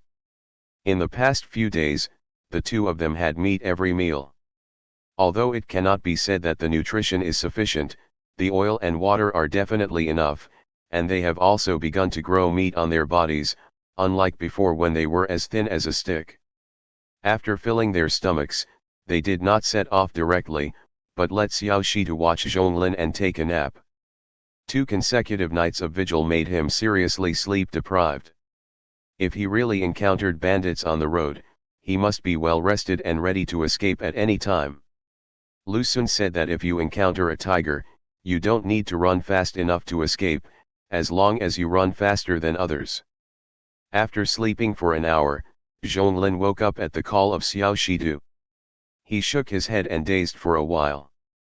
The two set off again, took a detour and returned to the main road. There were still refugees on the road, but this time Zhonglin smeared some tree sap on the meat bags to cover the smell. The effect was also very good. No more refugees robbed him on the road. About 2 hours later, they finally arrived at the hilltop that the middle-aged man mentioned. Compared with the 2 hilltops they had climbed before, it was taller and could hide people. Zhonglin cheered up, put the bow and arrow in the most convenient position, and started climbing the mountain step by step with the wheelbarrow. The bandits are coming. Run, run. There were shouts from the front, and then many people were seen running down from the top of the mountain. You pushed and shoved each other, causing a great commotion. Some people even fell down and rolled down the hillside, or hit a big tree, or rolled all the way down. Zhonglin's face changed, and he threw the wheelbarrow in his hand to the side and grabbed the bow and arrow in his hand. Little Stone also jumped off the wheelbarrow, holding the bag of food tightly in his arms. Fortunately, Most of the smoked meat in the bag had been eaten up in the past few days, and there was not much left, otherwise Little Stone would not be able to hold it. Let's go. Zhonglin turned and ran towards the dense forest on the left, and Little Stone followed closely with gritted teeth. Children of poor families grow up early. Little Stone, who is accustomed to life and death, knows that crying can't solve the problem. The only thing he can do is not to hinder his second brother. After a while, the two entered the dense forest and hid behind a big tree, watching the refugees running around in the distance. Zhonglin frowned and whispered, "Shitu, hide well, I'll go out and take a look. Second brother, be careful." Little Stone's eyes flashed with fear, but he still nodded heavily. Zhonglin looked at Little Stone, who was obviously 5 or 6 years old, and might have just started elementary school or kindergarten in his previous life. A touch of pity flashed in his eyes, and he reached out and touched his head. "Don't worry, second brother will be fine. Wait for me here and don't go out." After saying that, he quickly left the dense forest. He needed to find out what was going on in the mountain. This road was the only way to Haishan County. If he took a detour, he didn't know how long it would take and what dangers there would be, so he had to find out clearly. "Stop." Zhonglin grabbed a refugee who was running down the mountain, raised the hatchet in his hand and put it directly on his neck. "Good, spare my life." The refugee was also frightened by Zhonglin's sudden appearance. He thought that the bandits on the mountain had chased him down. He knelt on the ground with a plop, and a smell of urine came from his crotch. "I have an 80-year-old mother above me and a crying child below me. Please spare my life." Zhonglin's face turned black. Such a familiar line. "Shut up, what did you say to me? How many bandits are there in the mountains?" The man was also stunned by Zhonglin's question, but after feeling the coldness of the hatchet on his neck, he quickly said, "I don't know either. The bandits hid in the woods on the mountain and asked all of us to leave money for passage. If we didn't, they would come out and kill people. I was too scared, so I ran away. Fuck, get out of here. Hey, thank you, man, thank you." Zhonglin used the same method to attract some other refugees. The information he got from them was basically the same. He only knew that there were bandits on the mountain, but he didn't know how many there were. "Sorry for the trouble." Zhonglin's face was a little gloomy. Although the hill in front of him was not the only way to Haishan County, he didn't know what he would experience if he wanted to take a detour. He might encounter more bandits. So under the premise that there was no other safe route, this one was the best choice. Just as Zhonglin was thinking, many refugees at the foot of the mountain gathered together. "Is it them?" Zhonglin's eyes lit up, as if he had thought of something. He quickly returned to the dense forest, took Xiao Shitu in his arms and ran over. "Zazajang, have you thought it through?" The person who spoke was the middle-aged man who had invited Zhonglin before, Zuji from Zujia town. At this time, dozens of ox carts gathered in the open space, and the owners of these ox carts were gathered together to discuss countermeasures. Zhang Zaizu said solemnly, "The group of bandits on the mountain are actually a group of rioters. They know that this mountain is the only way to Haishan County, so they blocked the road here to rob. Although they are a group of rabble, with our size, even if we get through, we will suffer heavy losses. It's not that simple. If they can gather rioters, then we can also gather refugees. As long as we can gather these refugees to attack the top, we can take the opportunity to go over." Zuji said casually.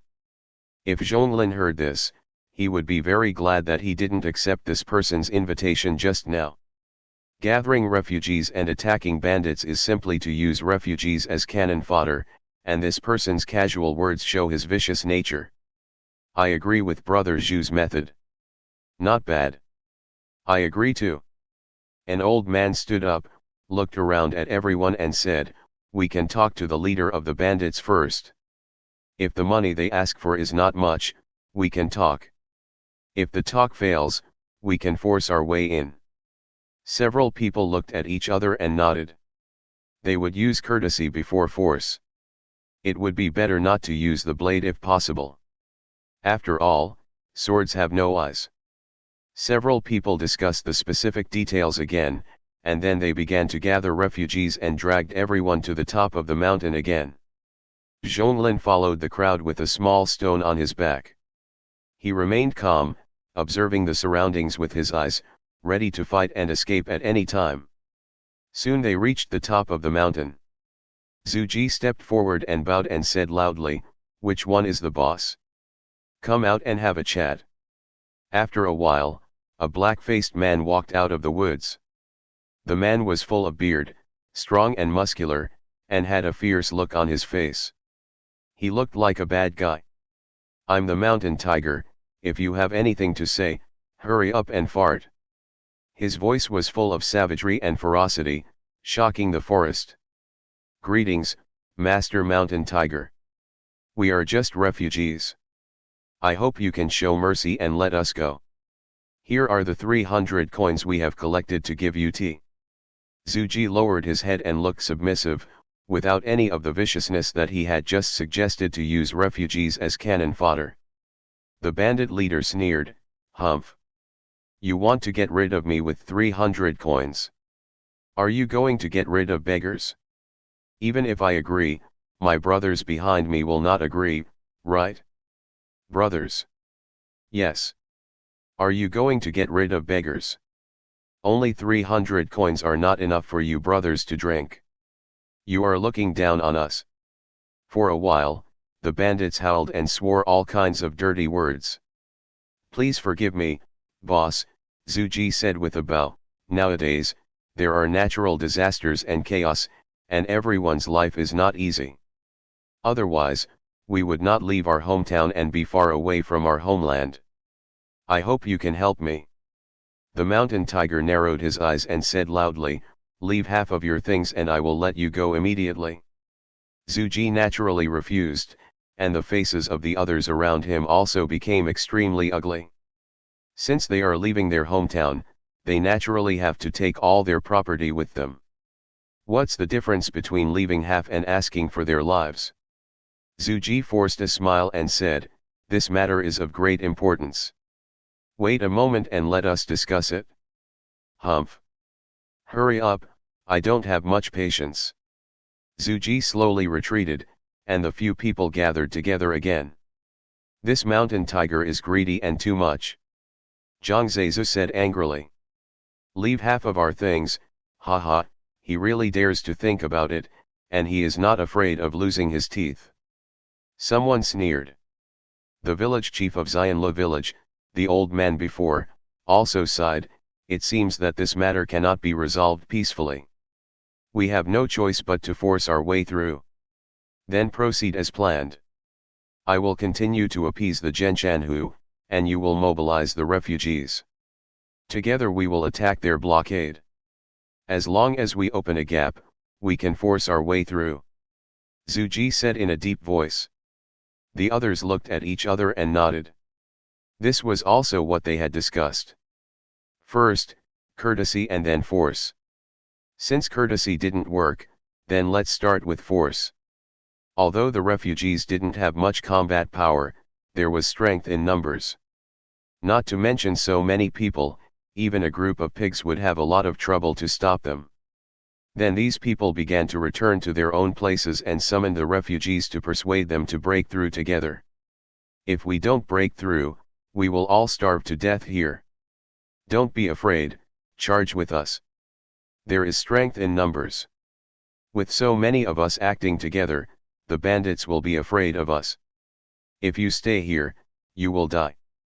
If you break through, you can still survive. You decide whether to live or die." The refugees were already starving and their eyes were red. At this time, they had no choice. As long as someone took the lead, they would naturally follow. Finally, with a loud shout, the refugees gathered at the foot of the mountain began to charge. Charge! Although thousands of people were refugees whose legs were weak from hunger, they also had a certain momentum with their shouts. Zhonglin mixed in the crowd with a small stone on his back, not too fast or too slow, keeping his eyes and ears open, and could leave the crowd at any time. The refugees were old and young, and their speeds were fast and slow. During the charge, they gradually formed a long belt. The bandits on the top of the mountain were also panicked when they saw the scene in front of them, and they were a little at a loss. In the past, they robbed people on the road, and the refugees passing by often came in waves. They dared not resist these strong men, and even if they resisted, the number was relatively small, and they could be easily controlled. But this time, so many people came together like a flood, and the scene really frightened them. Big boss, what should we do now? One of the bandits asked in panic. Bang! Zhenshanhu slapped the bandit on the head and cursed, "Useless thing, just a group of refugees, are you scared like this?" Glancing at the refugees who were approaching, Zhenshanhu sneered. "Haha, this group of people is really capable. They can even think of using refugees to attack. Do they really think I can't do anything? Listen to me, I won't rob those refugees, I will only rob those who have cars. If the trouble can't be solved, then solve the troublemaker. Besides, what's there to rob from refugees?" Zhenshanhu's original purpose was to rob these rich families. Yes. Listen to the boss. The boss is wise. Zhenshanhu spat on the ground and picked up a machete. "Brothers, follow me." He shouted, raised his machete and rushed forward, and the bandits behind him also shouted and followed closely. "The bandits are coming. Run." The refugees were terrified when they saw the bandits coming down the mountain. They ran like crazy and tried their best to bypass them and escape. Don't run, rush over. Don't run, we have more people, they don't dare." Zhuji and others still overestimated the discipline of the refugees. They thought they could use the refugees to attack the blockade, but they didn't expect that the bandits would be torn to pieces with one attack. "Quick, gather together." The village chief of Xianla village urged urgently. Under his command, Zhuji, Zhang Zezhu and others also hurriedly asked people to drive the ox carts together and form a circle to serve as a defense. "Grab the knife, get ready." Compared with the refugees' own brothers and sisters, they were more useful. After hearing the command, they all grabbed spears, machetes, bows and arrows. Shoot! With the command, dozens of arrows flew through the wind and shot at the bandits. The villagers living under the Black Mountain farmed when they were busy and hunted when they were free. Many of them were good at archery. In this round, 7 or 8 bandits fell to the ground. For a moment, even these bandits were in a state of confusion. "Damn Ganlin!" Zhenshanhu was furious and watched 7 or 8 brothers fall to the ground. Zhuji was overjoyed and shouted loudly, "Aim at Zhenshanhu and shoot again." Swish, swish, swish. There was another sound of arrows breaking through the air. This sound was like a death warrant from the king of hell. The bandits were so scared that they stopped charging and quickly looked for a place to hide. But even so, some people were shot in the ankle or shoulder, and screamed. Among them, Zhenshanhu was the most superior, and 70% to 80% of the arrows were aimed at him. Zhonglin, who was far away, was also watching the scene in front of him, and he breathed a sigh of relief in his heart. With his full-level archery eyesight, being targeted by so many bows and arrows, this Zhenshanhu was doomed. He thought that the refugees were running around, and the plan of Zhuji and others had failed. He didn't expect that this group of bandits were also chickens, and they all came out one by one and became live targets. Chickens pecked at each other, and the elder brother didn't laugh at the younger brother. Puff! Puff! Puff! Puff! The arrows fell straight on Zhenshanhu's body, or thighs, or shoulders, and one was shot straight at his chest. But the sound of the arrows hitting the body was a bit weird. It was not the crisp sound of shooting into the body, but the muffled sound of beating a drum on cowhide. The arrows broke through Genshanhu's clothes, but only left a red mark on his body and bounced off one after another, just like shooting on hard cowhide. Such a scene directly stopped Zhonglin, who was running, and looked at the scene in front of him with shock. With his full-level archery skills, he could naturally see that such a powerful arrow could not be blocked by a mortal body, unless he was wearing iron armor. But now he couldn't break the skin of the mountain tiger. How could this be possible? Extraordinary power, this is extraordinary power. Zhonglin was very excited. In his previous life, as an ordinary citizen of the Celestial Empire, how could he not yearn for the legendary extraordinary power? Moreover, there was the bug of the system panel. Otherwise, it would be a waste of golden fingers to only be able to practice some ordinary skills. Zhuji and his group also saw the extraordinariness of Genshanhu. Their faces changed drastically, and their fear was beyond words. A warrior of the first rank, a warrior of the first rank. The head of Xianlu village sat on the ground with despair in his eyes. Impossible, impossible, how could a warrior of the first rank come here to be a bandit? Mr. Kui, what is a warrior of the first rank? Why can't the arrows penetrate him? Zhuji looked at the Genshanhu running towards him in fear. The head of Xianlu village stood up slowly, his face full of despair. A warrior is someone who has reached the rank of martial arts. If an ordinary person practices martial arts, at most he will have a little more strength and some farming skills. But if he reaches the rank of martial arts, he will be completely different. He can be called a warrior. It is no problem for him to fight 10 people at once. Ordinary people are no match for them at all. Arrows do not break the skin, and knives leave white marks. This is the characteristic of the 9th rank skin grinding. A warrior who has reached the rank of martial arts, even if he is at the 9th rank skin grinding realm, can do so. Arrows do not break the skin, and knives leave white marks. It is like wearing armor. It is no problem for him to fight 10 people at once.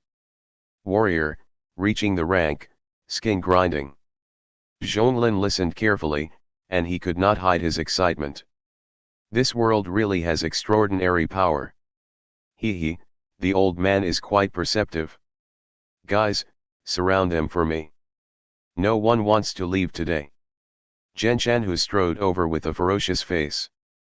The bandits behind him also surrounded him with a roar, staring greedily at the property on the ox cart and the women on the cart, leaving no doubt about what the consequences would be if they fell into the hands of these bandits. Zhonglin's face also changed, because he found that he was too close to supernormal in order to better understand him, and he was actually surrounded by this group of bandits. Without any hesitation, Zhonglin turned and fled to the left. The encirclement on the left had not yet been fully formed. A bandit with ragged clothes, disheveled hair, and holding a weapon, a spear in his hand, kept approaching. "Boy, stop right there, or I'll poke 2 holes in you," the bandit threatened, his face full of viciousness. Zhonglin carried a small stone on his back, and his feet did not stop. His right hand touched the cloth bag on his waist, and a diamond-shaped stone was directly thrown at the moment he touched it. Whoosh!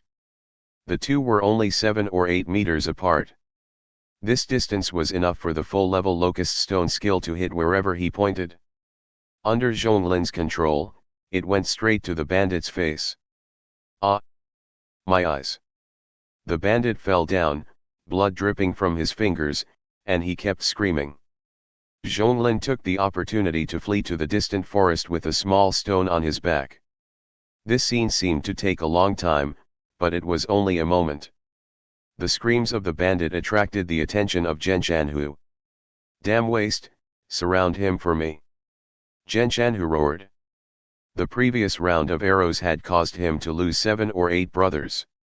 He thought that after showing his entry power, he would be able to make people bow down, but he didn't expect that someone would dare to disobey him. What else could this be? What else could this be? At Zhenshanhu's command, 5 or 6 bandits nearby surrounded Zhonglin directly. Zhonglin's face became extremely ugly. The mountain road was rugged, not to mention that he was carrying a small stone on his back. It was impossible for him to outrun them. If he was surrounded, he would definitely die with his skinny body facing these bandits. Shitu, jump down. Little Shitu didn't doubt him. He followed his brother's instructions and unhooked his arms from around his neck. He jumped off Zhonglin's back. Zhonglin reached for the quiver on his waist, drew his bow and arrow, and turned around. Whoosh!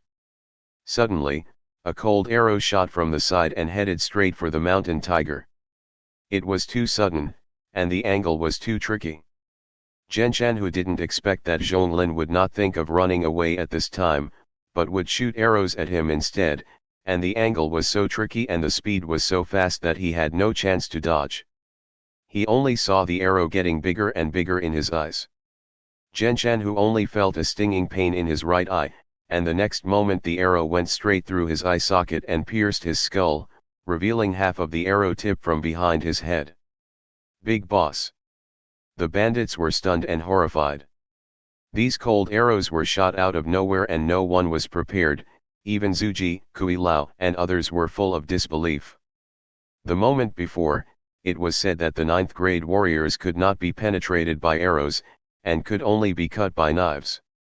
The next moment, someone shot him through the eyes with a bow and arrow. It turned out that it was not that the arrows could not penetrate, but that they did not shoot in the right place. That's bullshit. Everyone knows that the eyes are a weak point, but how good the archery skills must be to hit the eyes with one shot. The head of Xianla village was the first to react, shouting, "The mountain tiger is dead, follow me to kill the bandits." The shout also woke everyone up, and Zuji and others also called on their brothers to kill the bandits. Zhonglin also stopped running and raised his bow and arrow. Every time the bowstring vibrated, a bandit would die. It can be said that he never missed a shot, just like the impermanence of life. In a moment, more than a dozen bandits died under his arrows. Run! Don't kill me, don't kill me! Run! The boss died, and they encountered another impermanence of life. The mentality of the bandits really collapsed at this moment. They turned around and fled madly. At this moment, they wished their parents would give them 2 more legs. Zhonglin breathed a sigh of relief, took a step to retrieve the arrows, and also began to touch the corpse. "Little brother, you are a real expert and a real hero. I thank you." After Zuji and his men ordered their men to clean up the battlefield, they came to Zhonglin's side, and the head of Xianla village bowed down. They knew very well that if it weren't for Zhonglin's cold arrow that killed Zhenshanhu, they would never have been able to get through this disaster, and they might even all stay here. Zhonglin raised his hand and said lightly, "Don't be polite, I'm just protecting myself." Zhonglin didn't brag. The previous thing was just to create trouble for Zhenshanhu and then take the opportunity to escape. He didn't expect to shoot him to death in the end. I can only say that the full-level archery is awesome. This is not the place to talk, let's leave quickly. Yes, little brother is right. Several people didn't say much. After cleaning up, they urged the ox cart to move forward again. Zhonglin collected all the arrows and finally stopped beside the body of Zhenshanhu. The Zhenshanhu who was lying on the ground had his right eye shot through, blood and brain matter flowed out along with the arrow, his left eye was wide open, and his face was full of a look of horror. I guess he didn't expect that he would die from a cold arrow. "Are you scared?" Zhonglin touched Chitu's little head and asked with concern. "No. I'm not afraid." He resisted the trembling legs and pale cheeks, and was obviously afraid, but his eyes were fixed on the miserable death of Zhenshanhu. Zhonglin didn't say anything more. How could he not be afraid? After all, little Shitu was just a child of 5 or 6 years old. He lowered his head and pulled out the arrow from Genshanhu's eye socket, washed it casually with the soil on the ground, and then put it into the quiver. He squatted down and began to search his body. After a while, he took out a purse and a book wrapped in craft paper from Genshanhu. The purse was not filled with big money but silver, a lot of it, as much as 8 taels. Such unexpected wealth made Zhonglin very happy, but at this time his attention was focused on this book, and his heart was pounding. The book that could be carefully kept by a bandit, could it be a martial arts secret book? Carefully opening the craft paper, a yellowed and wrinkled book appeared in front of him. The wrinkles on it showed that Genshanhu must have taken it out and turned the pages frequently, but it was well preserved and not damaged. "Second brother, is this a book?" Little Stone was curious. "Yeah." Zhonglin gently turned the paper, but then a look of pain appeared on his face. It was indeed a martial arts secret book, because there were little people doing boxing on the book, but at the same time, he also found something that made him very upset. Illiterate. There were some text notes next to the little people, but unfortunately I didn't recognize a single word.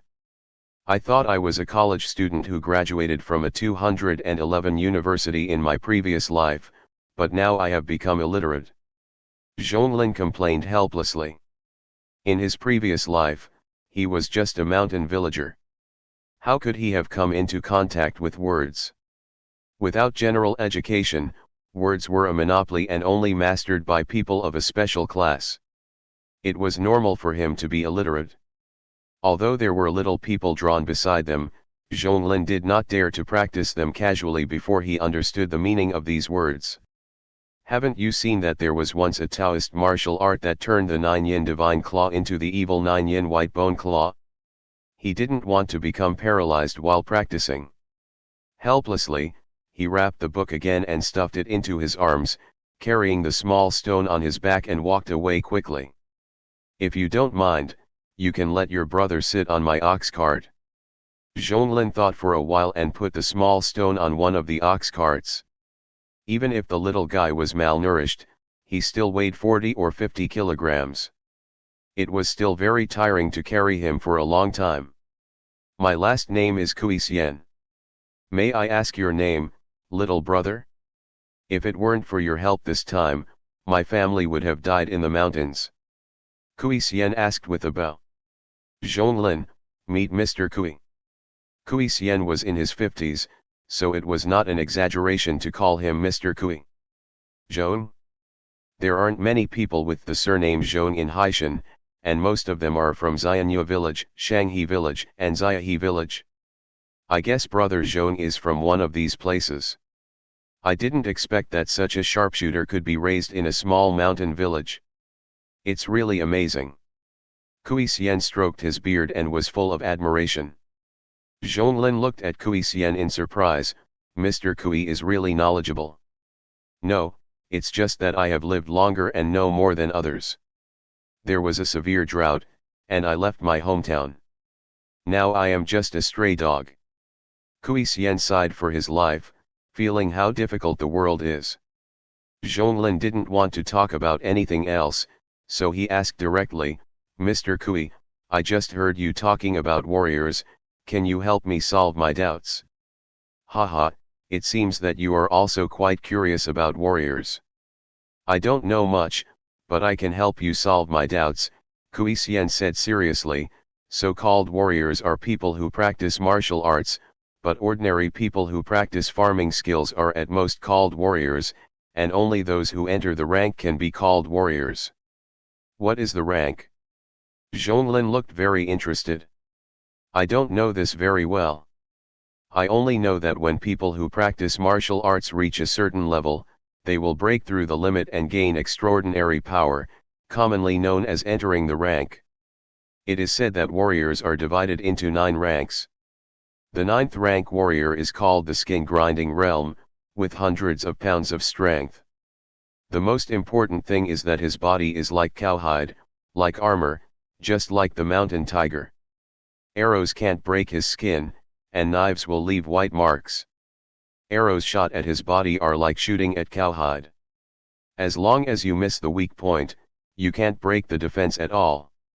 Kui Xian's eyes flashed with fear. Zhonglin nodded secretly. This was indeed terrifying.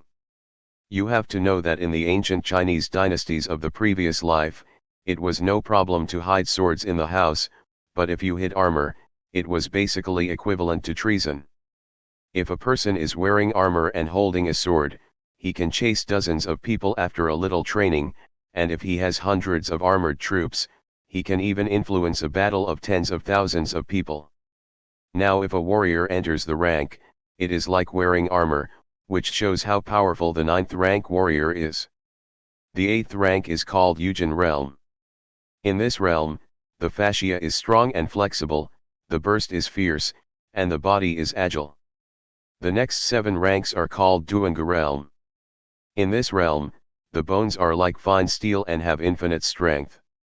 It is said that they have 1,000 pounds of strength and no one can stop them with one blow. What else? Zhonglin's eyes lit up, and his eyes were full of excitement. Kui Xian shook his head and smiled bitterly, I am just a country bumpkin. Even these are what my son who works in the county said. How can I know what's behind it? But according to my son, grinding the skin, changing the tendons, and forging the bones are the lower 3 grades of martial arts, which are mainly for training the body. The upper 3 grades are the middle 3 grades, and the body begins to have the power of qi and blood. As for what it is specifically, I'm sorry that I don't know. Zhonglin couldn't hide his regret, but no matter what, he was sure that this world did have extraordinary power, and it had already formed a system. From Kui Xian's description, the lower 3 grades have such power, so what about the middle 3 grades? And the last grade? Is it stronger? Is it to force the stone to split the stone, tear the tiger and leopard alive? Or to move mountains and seas, catch the stars and the moon? The vision limits Zhonglin's logic, but it has not limited his imagination. We're here. Zhonglin looked up and saw a tall city gate in front of him. He could vaguely see the blue brick and white wall behind the city gate, as well as several tall buildings. We have finally arrived at Haishan County. The closer we got, the more we could see houses everywhere in Haishan County, and the roads were paved with bluestone. Those houses were not earthen walls, nor thatched houses, but buildings made of a combination of stone and wood. Although they could not be said to be decorated with carved beams and painted rafters, they also revealed an ancient and elegant charm. The village and the county town formed a sharp contrast, like 2 worlds, completely different. Soldiers holding long spears stood guard at the gate of the city, and pedestrians and refugees could be seen coming and going. There was no obstruction for the influx of refugees from outside, which showed that there was indeed a way to survive in the city, and even selling oneself into slavery was better than starving to death. Brother Zhong, if you have any orders, just send someone to Huihualane. I dare not refuse. You're welcome. The crowd separated at the city gate, and Zhonglin took Xiao Shitu and walked into Haishan County town. As soon as they entered, they could feel the bustling atmosphere, the hawking, shouting, and quarreling. Walking into the town, the residents in the city were not surprised at all by the Zhonglin brothers, as if they were used to seeing refugees. At first, they would help the refugees, but as the number of refugees increased, they could only turn a blind eye. After all, no one in this world can live well, so they can only live well on their own land first. Zhonglin took Xiao Shitu and walked directly to an open-air noodle restaurant. How much is a bowl of noodles?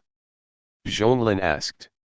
Noodle soup is 5 big coins a bowl, and pancakes are 1 big coin. The owner of the noodle stall did not show any contempt for the ragged clothes of the Zhonglin brothers, and still greeted them with a smile. 2 bowls of noodles, 3 pancakes. Zhonglin said with a smile. Pay first. There had been cases of disaster victims eating for free before, and it seemed that the boss had some experience. Zhonglin took out 13 copper coins from his pocket and slapped them on the table, and the boss immediately became much more enthusiastic. Okay, sir, please wait. 2 bowls of noodle soup were quickly served. They were simply boiled noodles in plain water, with no seasoning except for sprinkling some salt. The pancakes were baked with a burnt aroma of wheat, which made people's appetites grow. The two had been sleeping in the open for the past few days. Although they had meat, they lacked carbohydrates. Now, after eating this bowl of hot noodles, they immediately felt that their whole bodies were unobstructed. Are you full?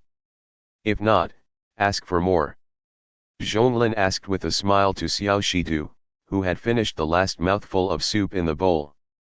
Xiao Shitu also patted his swollen belly and said with satisfaction, I'm full, second brother, shall we go for a walk? It can only be said that he is worthy of being a child. The scene of killing yesterday has been replaced by the lively scene of the county town today. Xiao Shitu now just wants to have a good walk and play, with excitement and curiosity on his face. Let's go. Zhonglin held Little Stone's hand to prevent him from running away too fast. The two walked on the street, looking around. This county town was much more lively than Zhonglin had imagined. The vendors on both sides of the street were setting up stalls, selling all kinds of things, some selling fruit and tea, some selling cloth and making clothes, some selling steamed buns, dumplings, and meat soup, some selling wine, some selling women's head ornaments and hairpins, some selling children's toys, some selling candy figurines and candied haws. It was so scattered that it was overwhelming. Zhonglin also bought a string of candied haws for Little Stone. At this time, Little Stone was chewing on the candied haws while running around excitedly. If Zhonglin hadn't pulled him, I don't know where he would have run to now. Of course, it wasn't all beautiful. While shopping, the two also saw the selling heads in the East Market. If the refugees pouring into the county town had strength or a skill, it would be fine. If not, especially women, they were more likely to be sold to some wealthy families as slaves.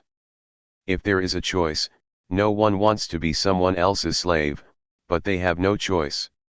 Being a slave doesn't matter, at least they can survive. After nearly an hour, Zhonglin also figured out the general division of the entire county, and it was not until it was getting dark that the two of them found an inn to stay in. Don't even think about a single room, it's a big bunk bed.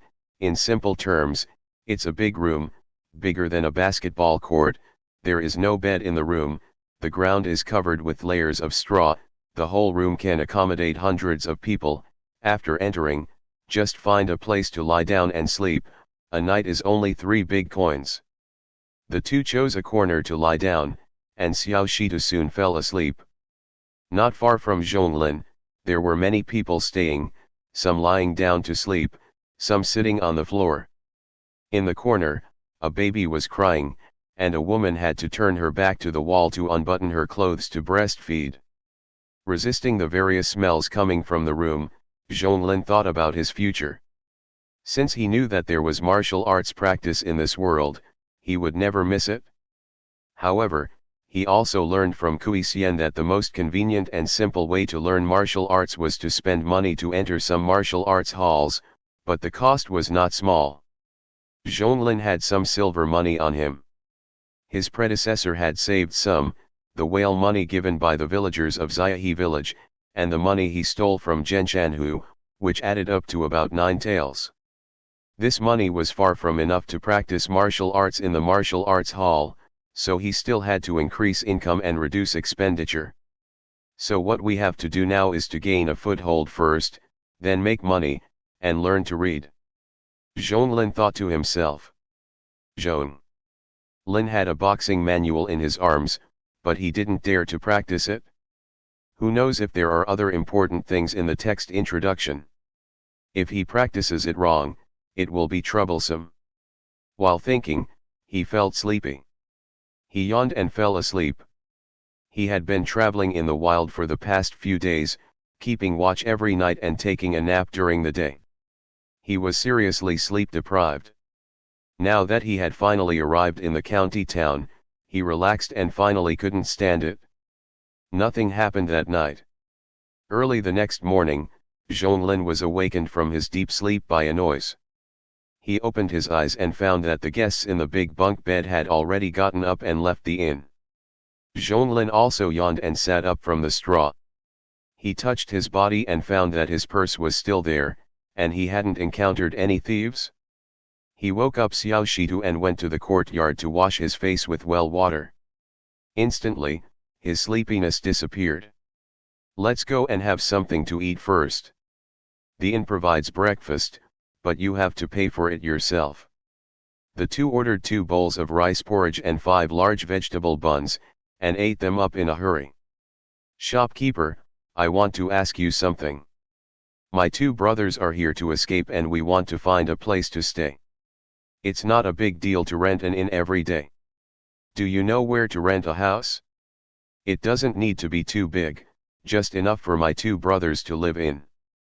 Zhonglin put down the bowl in his hand and asked the innkeeper who came to clean up the dishes with a smile.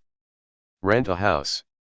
The innkeeper looked up and down at Zhonglin and his brother, a teenager of 15 or 16, with a brother of 4 or 5 years old. Are you here to escape? Don't you have any relatives in the city? No, just my 2 brothers. What are your requirements for renting a house? The requirements are not high. It's enough for my 2 brothers to stay. It would be better if it can be cheaper. Zhonglin said with a smile. Is that so? I do know a place, but the rent. Shopkeeper, don't worry, we are just disaster victims, not beggars, and we still have some money in our hands. That's good, the innkeeper nodded. Sit down for a while, and I'll take you to see it after I'm done packing. Thank you, shopkeeper. Look, young man, this is it. The innkeeper dropped the copper lock and pushed open the door, and a slight creaking sound was heard. This is where my brother-in-law used to live. He went to the county town some time ago, and this place has been empty. Although it is a bit small, the location is good. There is also a sweet water well in this alley, which is clear and sweet, so it is named Tianshui Lane. Many people from other alleys come here to fetch water, and it is not far from the central street. The innkeeper introduced while walking, and Zhonglin walked in with Xiao Shitu. It is indeed not big, just a courtyard as soon as you enter, with a wing room on the left, a kitchen on the right, and a small toilet in the corner. A jujube tree is planted near the right wall. The jujubes on it have been beaten clean, leaving only a few at the top. Zhonglin took Little Stone to visit all the rooms, and was very satisfied. However, he still lowered his head and asked Little Stone, how is it? Do you like it here? Yes, I like it. Little Stone nodded happily, but hurriedly continued, as long as I am with my second brother, I am willing to live anywhere. Zhonglin knew that this was the psychological shadow left by Little Stone because of his previous disappearance in Haishan, so he reached out and rubbed his head. Boss, I am very satisfied with this place, so I plan to rent it. Please name a price, a sincere price. Zhonglin emphasized the word sincere, and the purpose was self-evident. The innkeeper did not hesitate and said, if you really want to rent it sincerely, how about 3 taels of silver a year? Zhonglin calculated the prices in Haishan County in his mind.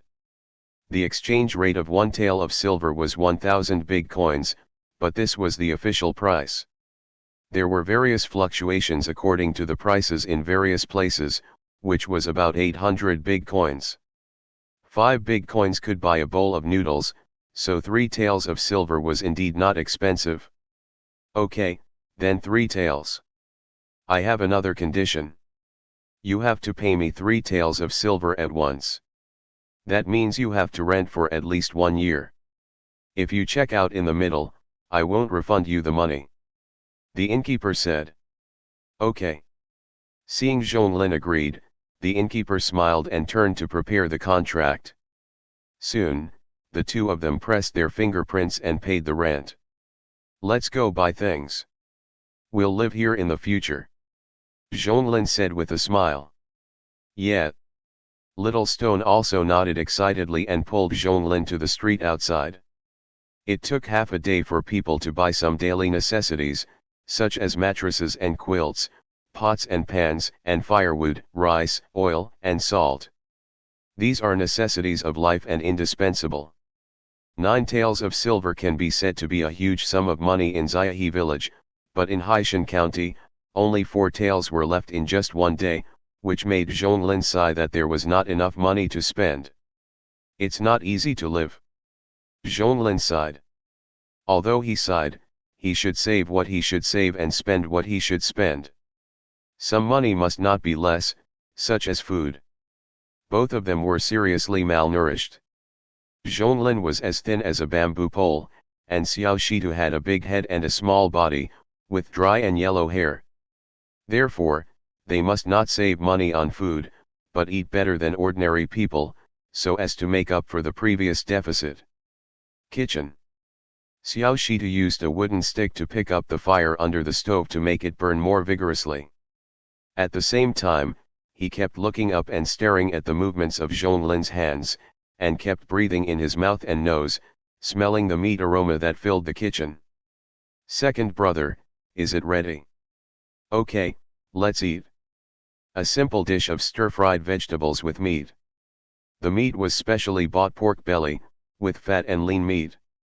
After being stir-fried over a high fire, the fat in it flowed out and soaked into the vegetables, making the whole dish feel greasy, but the more so, the more the two people drooled. Paired with rice, it was simply a delicacy. You have to know that in ancient society, fat meat was more expensive than lean meat. Without fat meat, lean meat could not be sold.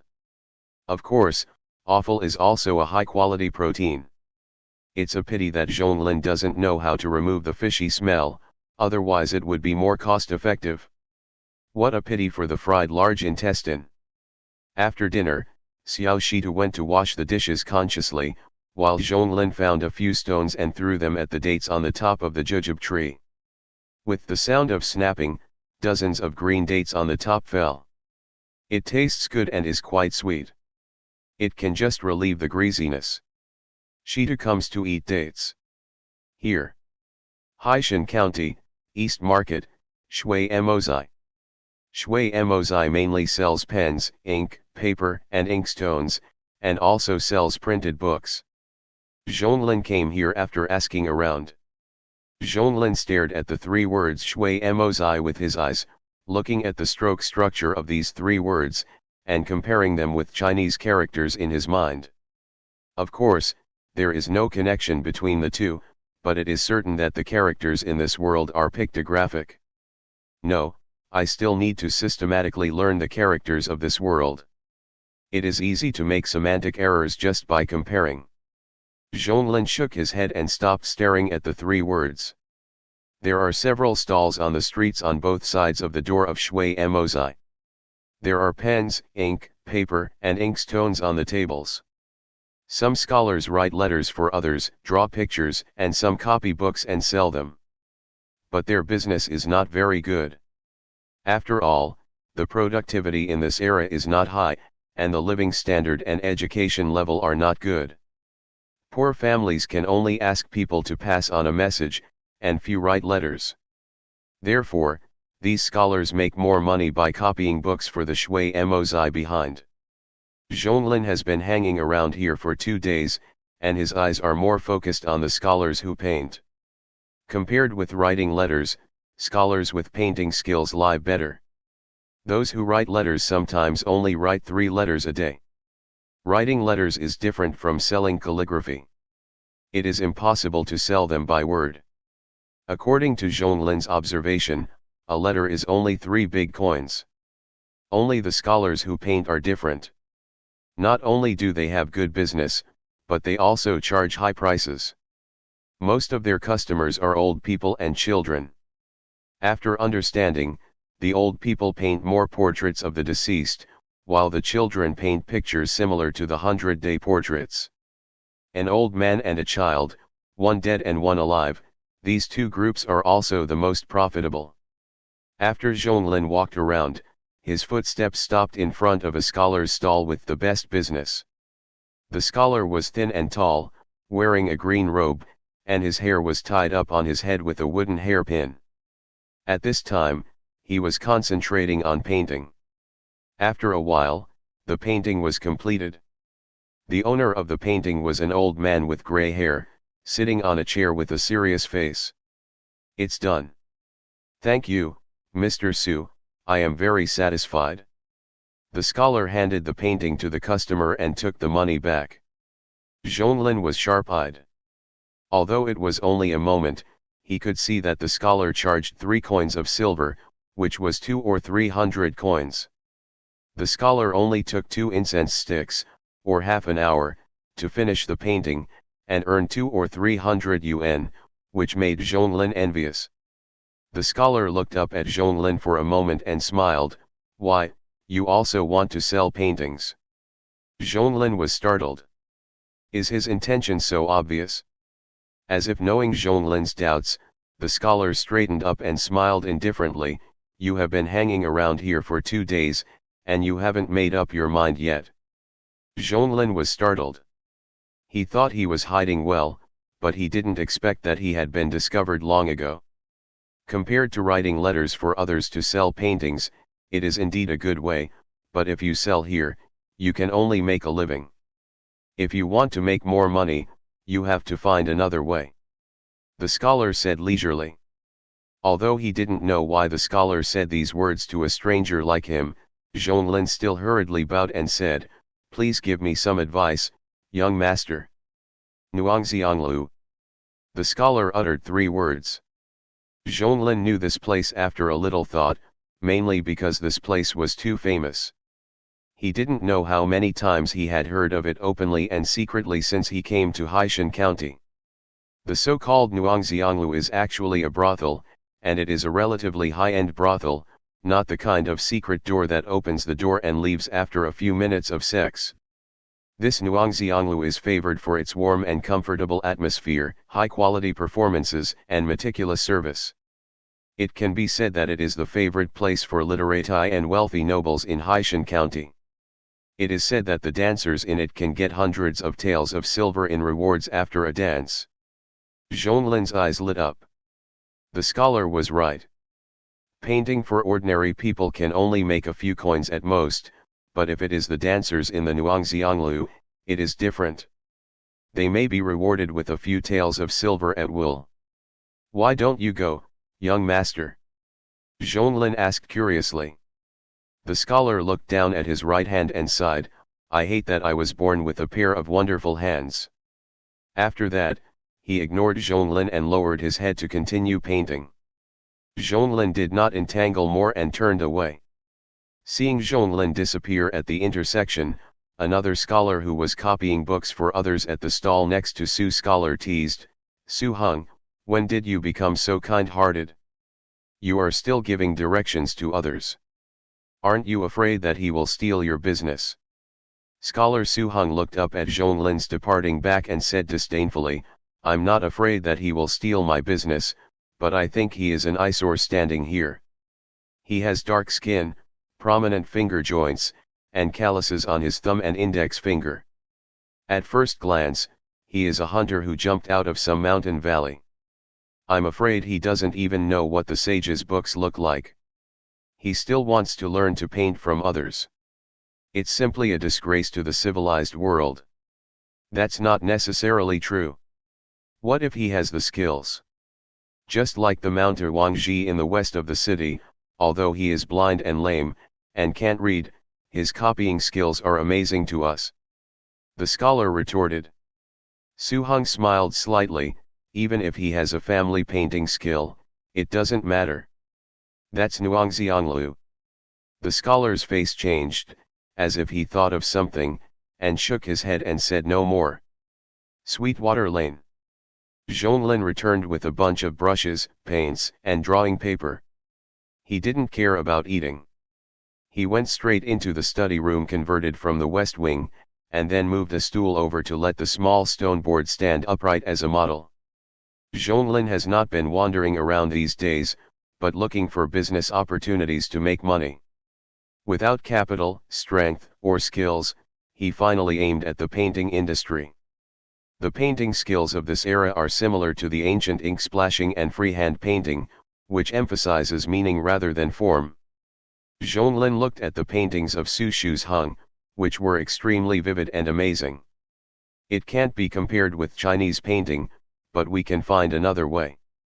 In the previous life, he was in the era of information explosion, and he had seen many kinds of paintings.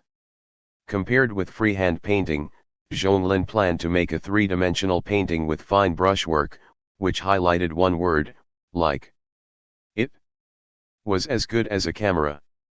Coincidentally, Zhonglin in his previous life saw a three-dimensional painting with fine brushwork on Douyin by chance and was amazed. He also went to study it for a period of time, but unfortunately he didn't persist in the end. It would be extremely difficult for Zhonglin to pick it up again, but who can blame him for having such a cheat? Not willing to waste the paper and paint he bought, Zhonglin found a branch and sharpened it, then squatted on the ground in the yard. There was a layer of fine sand on the ground. He planned to practice on the fine sand, after all, it could be reused. Facing the small stone as a model, Zhonglin used the sharpened branch to draw one stroke at a time. Second brother, are you done? My butt is itchy. Hold it. I want to poop. Hold it. I want to pee.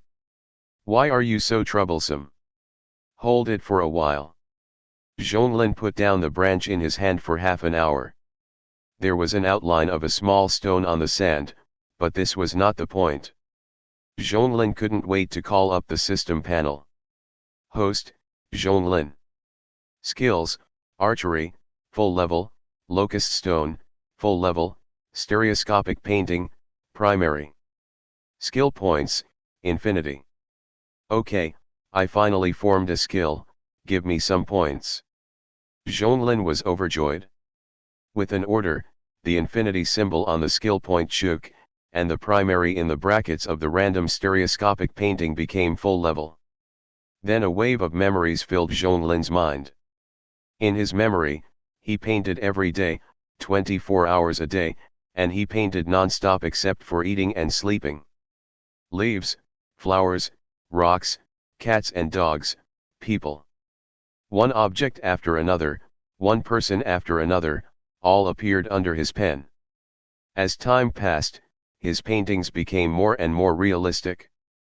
Drawing a cat was enough to scare the mice in the house, and the flowers he drew could even attract butterflies and bees. System. Host, Zhonglin. Skills, archery, full level, locust stone, full level, stereoscopic painting, full level. Skill points, infinity. Zhonglin slowly opened his closed eyes. At this time, his mind was full of knowledge about stereoscopic painting. When drawing a face, the general shapes of different faces would appear in his mind. When drawing the eyes, various eyes such as Danfan eyes, peach blossom eyes, triangular eyes, and watery eyes appeared in his mind. Outline the bridge of the nose, and various information about the 3 parts and 5 eyes and the distribution of the 5 senses came one after another. As long as a person speaks clearly enough, he can draw a 70% likeness of the other person without seeing the person himself. Not only that, he also knew how to mix all kinds of paints. He stood up and walked back to the study, spread rice paper on the table, dipped the brush in ink, held the brush, and gently sketched on the white paper. After a moment, the portrait of Xiao Shitu was born under his pen, but it was not the image of him sitting on the stool, but the image of him chewing chicken legs yesterday, with grease at the corners of his mouth, a pair of smart eyes, and even a sense of life. Second brother. Xiao Shitu pointed at the painting on the desk with some fear, as if he had seen a ghost. Zhonglin laughed at his expression. It's done. Zhonglin found the shopkeeper of Shidinglu and borrowed some tables, chairs, benches, and the open space at the door for 1 day for 10 big coins. Shidinglu is one of the 4 top restaurants in Haishan County. It specializes in elegant vegetarian food and is best at various medicinal foods for warming and detoxification. It is precisely because of the vegetarian and medicinal foods that this restaurant is most popular with women, and the singers from various brothels often order meals here. The singers will not show up easily, but they always have their own servants running around. Zhonglin is not famous. If he wants to open up the situation as soon as possible, he must let customers see his work as soon as possible. The best way is naturally to block the door of Nuangxianglu. However, Zhonglin always felt that Su Shuzheng had bad intentions. At first, he didn't react and just thought that the scholar pointed him in a clear way, but then he thought something was wrong. If you are too attentive to others, you are either a traitor or a thief. What's more, Zhonglin wants to be his colleague and steal his business. It's good enough that he doesn't lead you into a ditch. How can he show you the way? You must be on guard against others, so Zhonglin plans to keep a hand. He didn't set up a stall directly in front of Nuangxiang Tower, but came to Shiding Tower. Although he could only contact the servants of these singing girls, he also had a chance. He set up the tables and chairs, hung up the 2 paintings of the stars in his previous life that were framed yesterday, and then sat behind the table confidently waiting. The full level 3-dimensional painting technology, and then coloring and rendering the characters in the painting, can be called a handmade version of a camera. It was noon, when the restaurant had the most customers, and even the singing girls in the brothel began to get up to eat. These people saw Zhonglin at the door and the hanging painting at a glance. The flexible 3-dimensional painting method, like the similarity of a photo, attracted people in an instant. Not long after, a group of people gathered around Zhonglin. Some of the smart ones had already taken the lunch boxes and ran back quickly. Zhonglin saw this and was very happy. He thought that he would open his shop soon. How much would be the best price? It seems that I have misunderstood Mr. Su. I will invite him to dinner when I have time. Zhonglin thought to himself. While thinking, a beautiful maid came and knocked on the table. Did you draw this? The maid had 2 buns tied with blue ribbons. Her hair was soft, shiny, and smooth. She was draped over her shoulders. She looked at Zhonglin with a pair of smart eyes. Her round face was set off by delicate features, which looked very cute. The maids were so beautiful, and the ladies who served them were not much worse. Not only could they make money, but they could also enjoy the beautiful singing girls. Yes, I drew it. Zhonglin answered, and he didn't care about the disbelief on the maid's face. There was no way.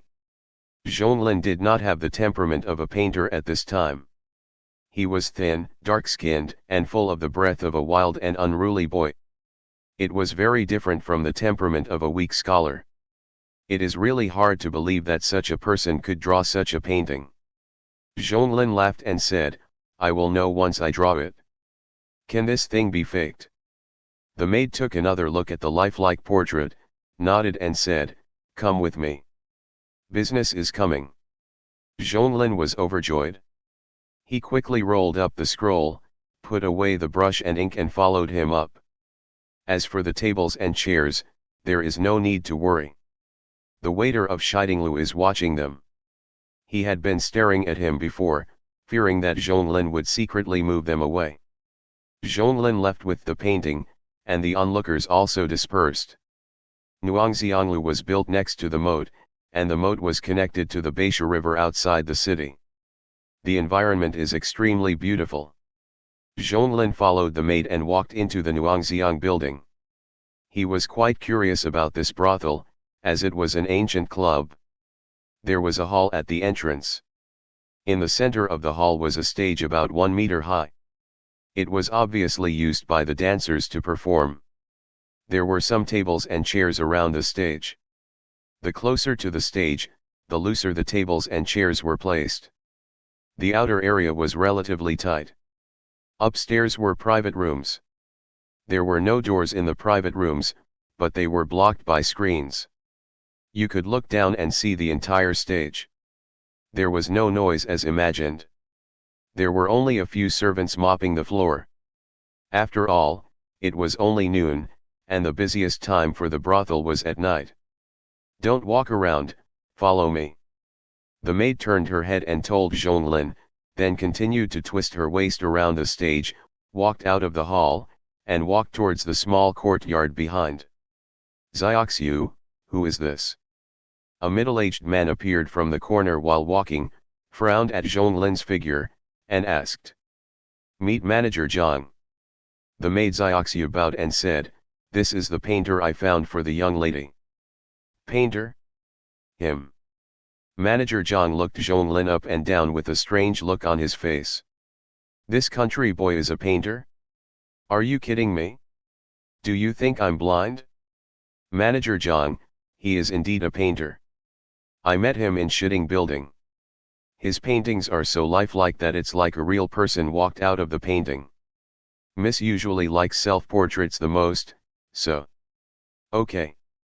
The manager waved his hand impatiently and said, "Don't you know that the girls in our Nuangxiang building are painted by people from Manhwa? Get him out." "But..." The maid Xiaoxiu was hesitant to speak. She had seen Zhonglin's paintings and knew that her young lady would definitely like them. It would be a pity to drive Zhonglin away. "How dare you, a little maid, talk back to me? Don't think that I can't deal with you by relying on Fuxiang. Don't forget that you should be combed in 2 months." Manager Zhang's face showed a sinister look, like a hungry wolf staring at a little white rabbit. The maid Xiaoxiu's face turned pale, and she lowered her head and whispered, "Yes." Zhonglin, who didn't speak, turned black. He had the urge to beat this manager Zhang to death. A hard-earned business was messed up like this? Who the hell is this? Before he could speak, the steward Zhang snorted coldly and turned away, not giving Zhonglin a chance to speak. The maid Xiaoxiu also pulled Zhonglin outside. "Are you afraid of him?" Zhonglin asked. At this time, the maid Xiaoxiu was like a frightened little rabbit, not as cute as before. She whispered, "Steward Zhang is one of the stewards of Nuangxianglu, specializing in managing us servants." "What is Manhwa? It's a group that specializes in painting. The portraits of the ladies in our Nuangxianglu are all painted by them, and outsiders are not allowed to interfere at all." Zhonglin understood clearly in his heart. It can be understood as the outsourcing of the school cafeteria in the previous life. Except for their company, no one else is qualified. At the same time, Zhonglin also understood the sinister intentions of Su Shu's Hung. As a painter, he couldn't be unaware of the relationship between Manhwa and Nuangxianglu. In this way, he pointed the way for himself. No one would believe that there was no trick in it. A group that can cooperate with a brothel can never be just an organization that can only paint. It's a pity that you paint so well. If the young lady saw your paintings, she would definitely like them very much." The maid Xiaoxiu said regretfully. "It should be you who are sorry, not me." Zhonglin said with a smile, "With my painting skills, are you afraid that someone will not recognize the value of my paintings?" The confident tone of his voice made the maid Xiaoxiu feel like hitting someone, but she had to admit that Zhonglin's painting skills were the best she had ever seen. Xiaoxiu didn't know what it meant to focus on meaning rather than form. She only knew that Zhonglin's paintings were just like the real thing, as if the people in them could walk out at any time. It was simply a magical skill. She curled her lips and pointed to a scroll in Zhonglin's package. "Sell this to me. I'll take it back to show the young lady. 5 taels of silver. Not bad, not expensive. Manhwa charges 3 taels for painting for the young lady.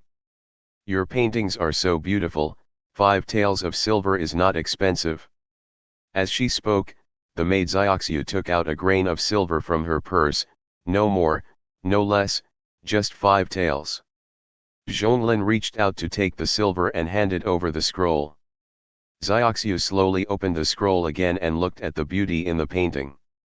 The beauty was dressed in white, with an ethereal temperament, long black hair flying in the wind, a three-dimensional figure, and lively eyes, even a feeling of being alive. So beautiful, more beautiful than my lady. What's her name? Which lady is she? Zioxiu looked away with difficulty, closed the scroll, and asked. At this time, Zhonglin was still immersed in the joy of 5 taels of silver. You know, this was just a short stick of incense. If you want, you can always draw another one. The rent of the courtyard he rented was only 3 taels of silver a year, and this painting was 5 taels of silver.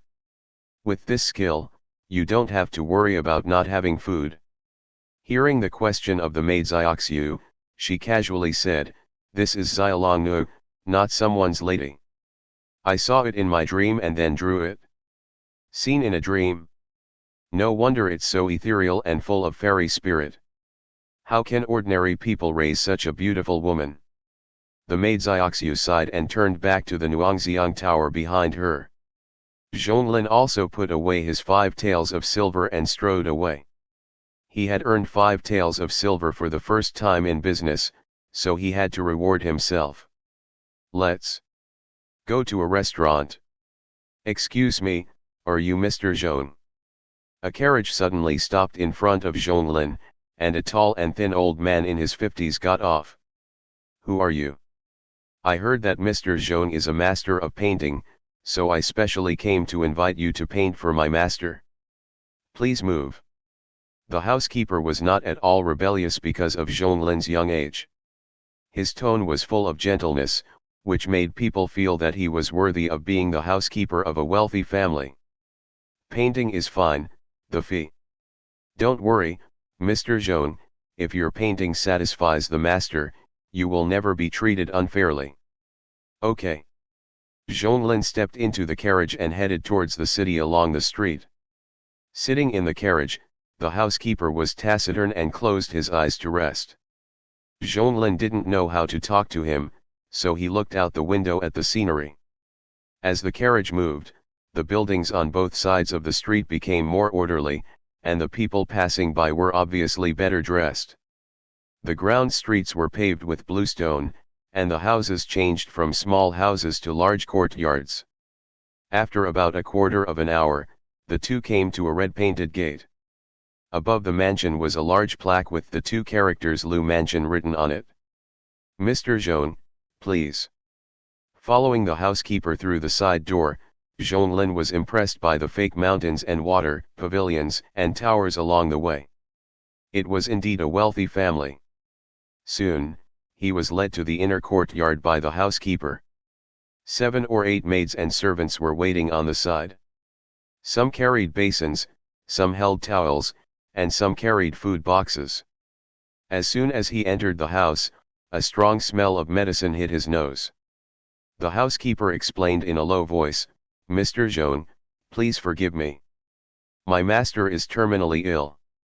The doctor said that he has not much time left.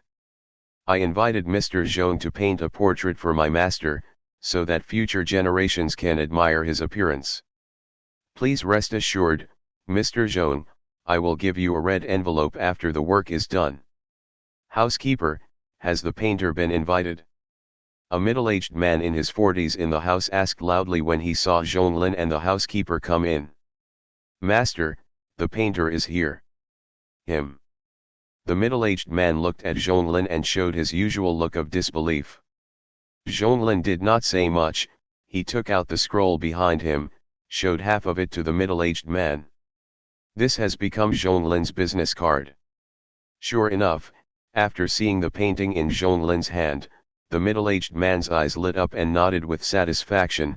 "Not bad, let's take him." The housekeeper quickly led Chen Mo into the inner room, and at this time he also saw the old man lying on the bed.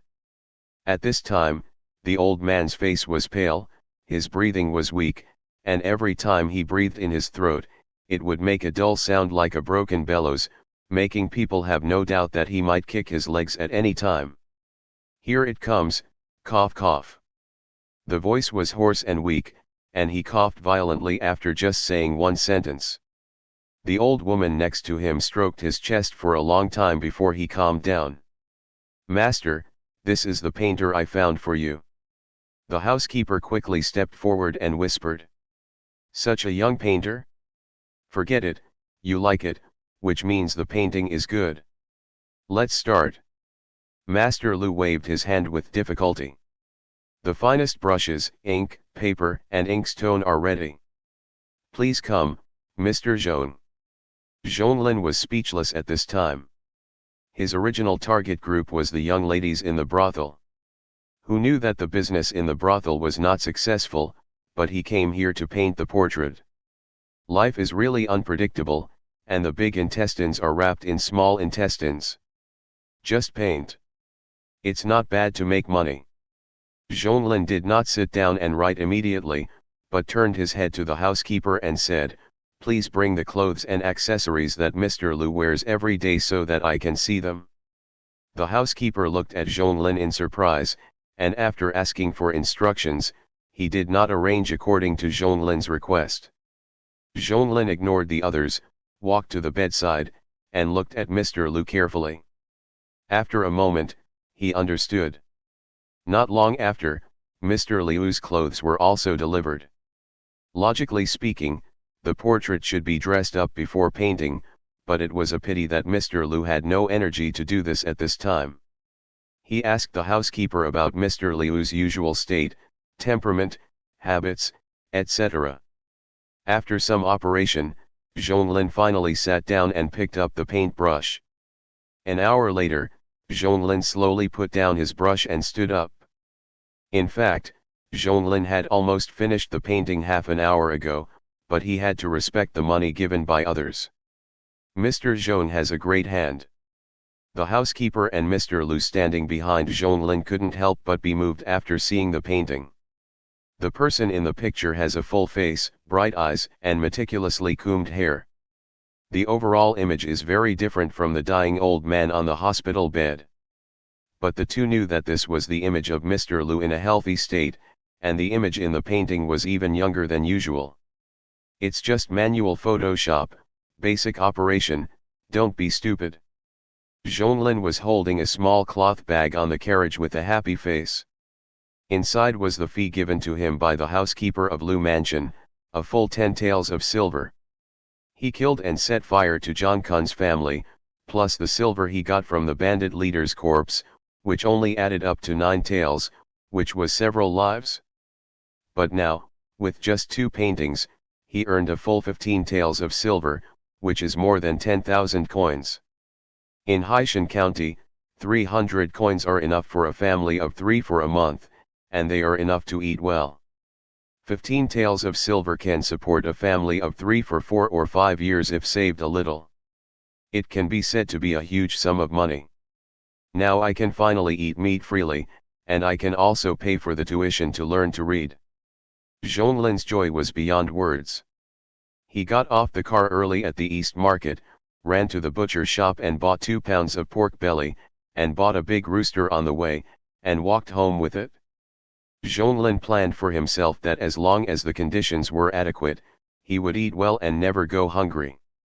He had to take care of his body in the shortest possible time. Walking by a martial arts hall, Zhonglin could not help but stop to watch the shouts from inside the martial arts hall. The door of the martial arts hall was not closed. Standing at the door, he could clearly see a group of apprentices in the square in the courtyard.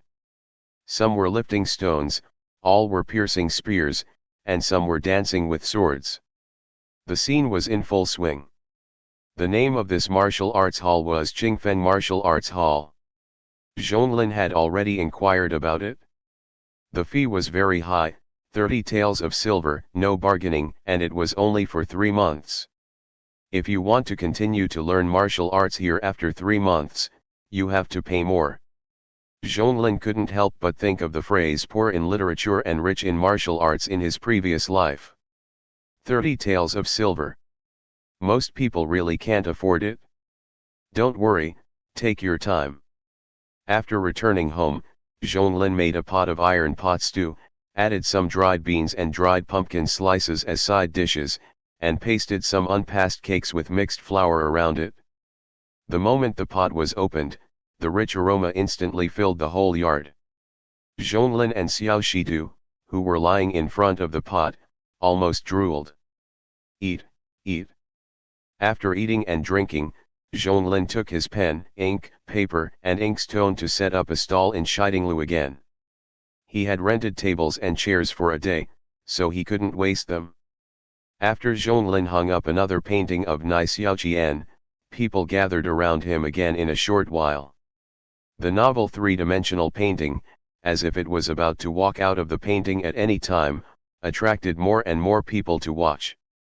Although Zhonglin's fee was a little high, there were also some novel people who tried it. In the end, they all paid with satisfaction and left with the painting. In just one day, Zhonglin became famous in the whole Haishan County. Outside the crowd, the scholar Su Hung looked at Zhonglin with a gloomy face while he lowered his head to paint. He snorted coldly, "A tree that stands out in the forest will be destroyed by the wind, and a pile that stands out on the shore will be swept away by the current.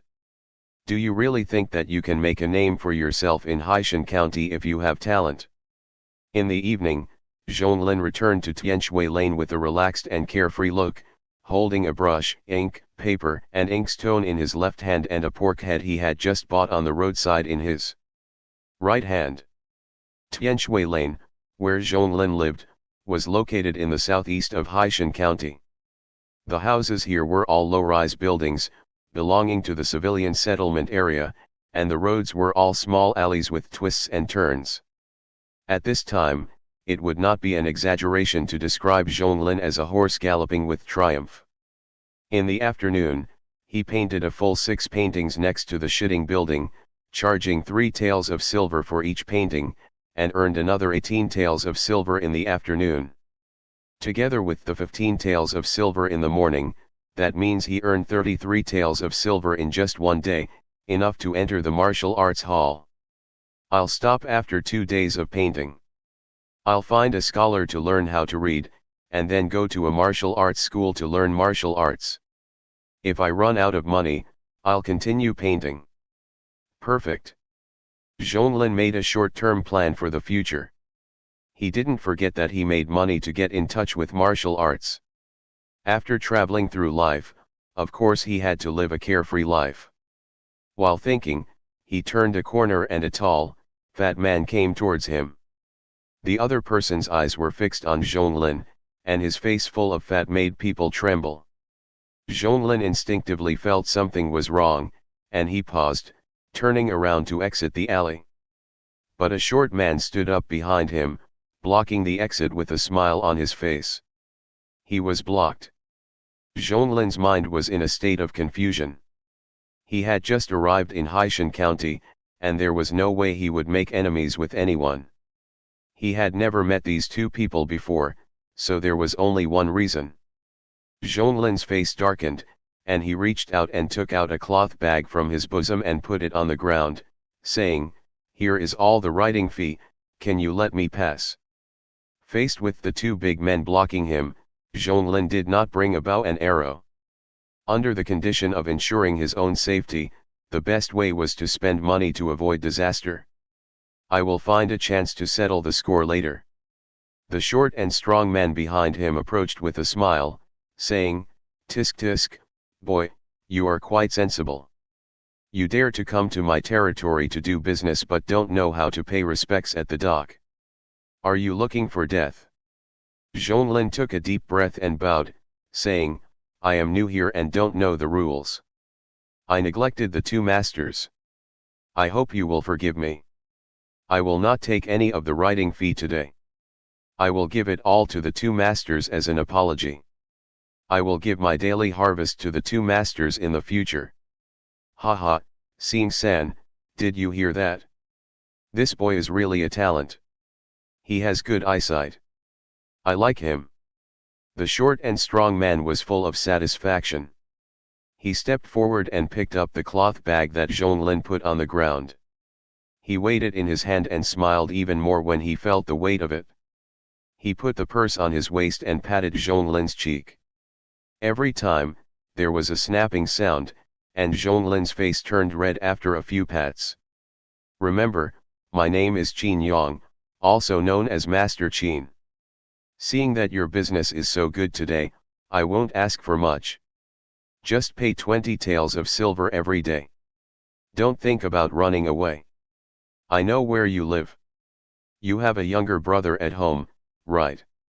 Qin Yang grinned, revealing his yellow teeth at the door, with a fierce expression on his face.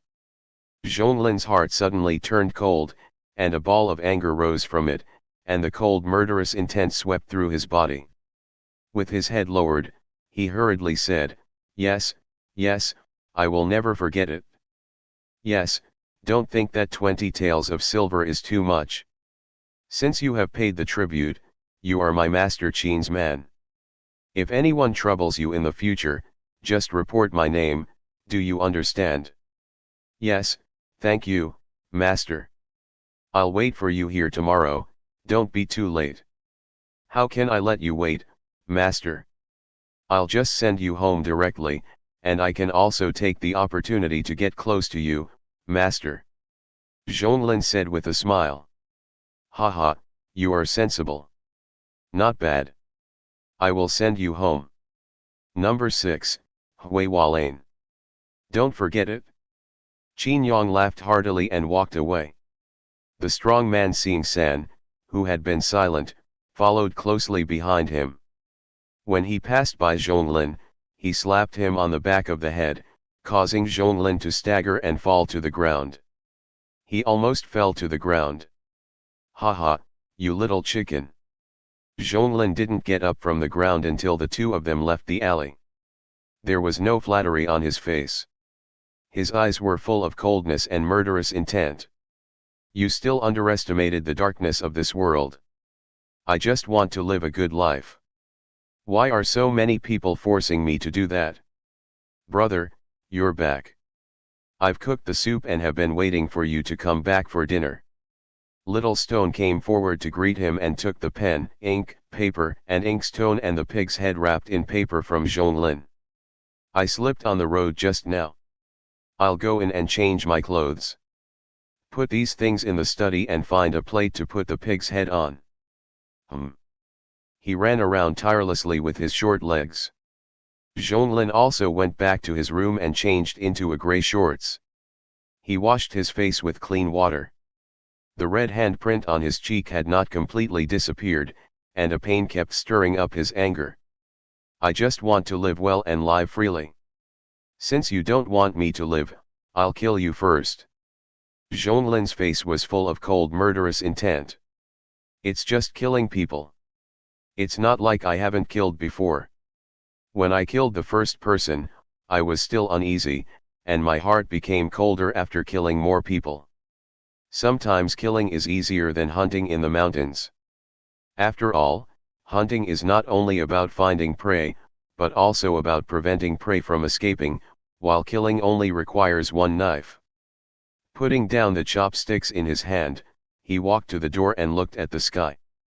The sky was a little cloudy during the day, but now there is not even a star in the night sky. There is a faint chill in the air, which is a sign of the coming autumn rain. It's a dark and windy day. What a nice day. "Shitu, I'm going out to do something. Close the door tightly. Don't open the door unless I call you," Zhonglin ordered. Little Shitu, who was about to wash the dishes, looked at the bow and arrow in his second brother's hand, and the leather belt around his waist. The precocious boy had some guesses and nodded heavily. "Second brother, be careful." Zhonglin smiled, reached out and touched little Shitu's head, without saying much, turned around and disappeared into the darkness. "Drink, you are just raising fish. Hurry up and drink. Brother, don't rush me. I am waiting for the fish. The sea bass just caught in the East Market is best paired with wine after steaming." "Bullshit, I don't know you, you just want me to drink 3 cups of fish head wine, and want to get me drunk? I can drink 1,000 cups without getting drunk. You want to get me drunk? Wait for the next life. In a private house, Qin Yang and Xing San were drinking and playing finger-guessing games under the oil lamp. A plate of scrambled eggs, a large pot of stewed bones, a plate of peanuts, and a strong smell of wine trough filled the whole room. I didn't expect that a chicken that lays golden eggs would fly out of the street I saw, Qin Er. It's really God's blessing. It's great. Qin Yang picked up the wine glass and drank it all in one gulp, and his mouth was even more rampant. The fat-faced Xing San also said excitedly, "Who said it wasn't? It's 18 taels of silver. That kid has earned 18 taels of silver in just one afternoon. This is not a goose that lays golden eggs, it's clearly a money tree. But brother, we need 20 taels of silver a day, isn't that too little?" "A little? Not a small amount. You also said that this kid is a cash cow. He can earn 18 taels of silver in an afternoon. We asked him for 20 taels of silver, which is not too much or too little. Although it hurts, it is not a risk of life. If we ask for more, what if this kid runs away? He dares?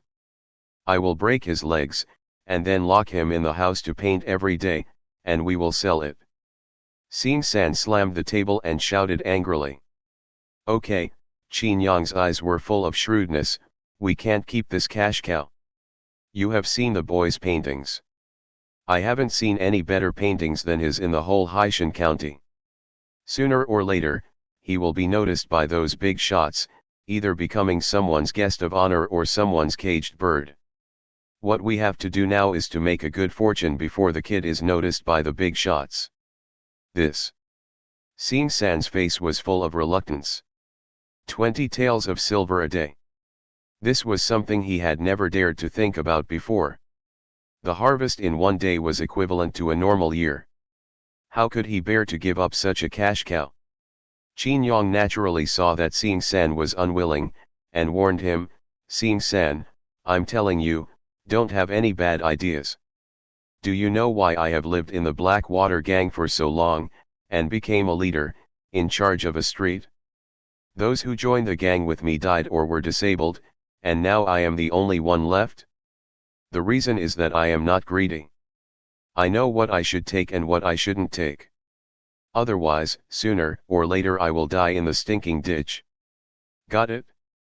Xing San answered in a muffled voice, picked up the wine glass and took a big gulp. Qin Yang was too lazy to pay attention to this big fool, and shouted at the door, "Is the fish ready? If you don't come up, I'm going to starve to death." "I'm coming."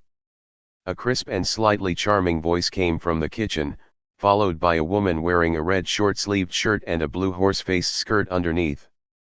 The woman was holding a pot of steamed sea bass in her hand, and she walked from the kitchen to the main hall with a shaky step. Under the light, it can be seen that the woman is about 26 or 27 years old, with a slightly pointed chin, thin cheeks, and a pair of peach blossom eyes. Although she is not extremely beautiful, her appearance is above average among women. "You are still starving, and the food on the table has been eaten by dogs. If it weren't for the fact that you brought back so much silver today, I wouldn't serve you." The woman put the sea bass on the table with a bang, and without giving Qin Yang a chance to speak, she twisted her slender waist and walked into the bedroom at the side door. Fuck. He brought back so much silver today, but he didn't expect his wife to not give him face in front of his brothers. Qin Yang was so angry that his blood rushed up and slapped the table with a slap. "Hey, big brother, drink, drink." Xing San hurriedly went forward to pull Qin Yang to drink, and his eyes secretly dug a fierce look at the twisting buttocks of the big sister-in-law. The plumpness that could not be covered by the skirt made a hot feeling rise from his lower abdomen. Qin Yang snorted coldly, took a sip of wine and cursed, "You stinky woman, wait for it, I will make you kneel down and beg for mercy. In a while. Oh. Everyone can talk big. If you can hold on for a cup of tea, I will kneel down to serve you. Even with your small body, Xing San is better than you." The charming voice came from the bedroom, and the words made Qin Yong-san's body jump. Fuck it, today I will let you know how many eyes the Horse King has. As he spoke, he stood up and strode towards the bedroom. Soon, the woman's laughter and Qin Yong's panting were heard in the room, without caring about seeing San outside. The third line naturally heard the sounds of the people in the room. He was already aroused and it was even more itchy. He picked up the wine glass and drank it all, saying loudly, "Brother, I'm going to pee." "Go away, don't bother me." "Shit, don't you know to keep your voice down when you do it?" Seeing San muttered as he walked towards the toilet in the corner. He didn't even go in. He just untied his belt and started to sprinkle water in the corner next to the toilet. Whoosh! Seeing San felt his chest getting hot. He looked down subconsciously, only to see an arrow flashing with cold light sticking out of his chest. The intense pain came over him. Seeing San's face was full of fear. He opened his mouth and wanted to shout loudly, but the passing of his life left him no chance at all. He fell to the ground with a plop and didn't move. In the dark night, Zhonglin jumped down from the wall, walked to Seeing San's body expressionlessly, stretched out his hand to touch his nose, and then pulled out the arrow. Blood gushed out of the wound like snowflakes. Without stopping for long, Zhonglin walked carefully towards the main house. Before he got close, he heard the heavy breathing of a man and a woman in the bedroom through the window. As a person who had experienced it, Zhonglin naturally knew what the people inside were doing, and he breathed a sigh of relief in his heart. He walked into the main room, and the table was still filled with the smell of wine and meat. Zhonglin pulled a chair and sat down with a pair of eyes fixed on the bedroom door. Since the evening when Qin Yong and Seeing San robbed his silver, Zhonglin had already issued a death order to them. After dinner, he sneaked over in the dark. Less than half a cup of tea, accompanied by the shouting and cursing of the woman in the room, and Qin Yong, the second master of Qin, kept yelling "too tired today." The bedroom door was opened. The first thing he saw when he opened the bedroom door was naturally Zhonglin. Qin Yong was stunned at first, and then his expression changed drastically. Whoosh! Zhonglin drew his bow and arrow, and with a sound of breaking through the air, the arrow hit Qin Yong's face and passed through his skull through the eye socket. Qin Yong fell straight to the ground without even having time to groan. Ah! A scream sounded, but it lasted less than a breath before it was scared back by the cold blade in front of it. "Don't kill me, don't kill me." The sister-in-law who walked out of the bedroom was also trembling with fear at the scene in front of her, and the cold hunting knife on her neck made her fair skin covered with goosebumps. The sister-in-law who had just climbed out of the bed and had no time to put on her coat, and who was only wearing a pink tube top, slipped off a little under the trembling, revealing a piece of snow white. "Hush! Don't scream, although I don't kill women. If I disturb the neighbors, I will have to be ruthless, don't you think so?" "Sister-in-law," Zhonglin said coldly. "Yeah, I won't scream, I won't scream. Good man, please spare me. I don't know anything. I was also snatched away by Qin Yong, who bullied me every night, and I wish I could cut him into pieces." The sister-in-law was trembling all over, and the sound of her words was like the trembling of the tail feathers after the arrow sank into the tree trunk. "Really? In that case, Qin Yong deserves to die even more. Sister-in-law, you have lived here for so long, you should know where Qin Yong hides the silver, right? Don't say you don't know." I know, I'll get it for you right away." Resisting her fear, the sister-in-law returned to the bedroom and rummaged through the boxes and cabinets. Zhonglin followed closely behind him, not daring to let him leave even a step. A moment later, he took out a purse from a camphorwood cabinet. It was now bulging. From the weight and the sound of the silver hitting each other, it could be seen that it was definitely much more than the dozen taels of silver that he had lost in the evening. "Is that all?" "Good man, that's all.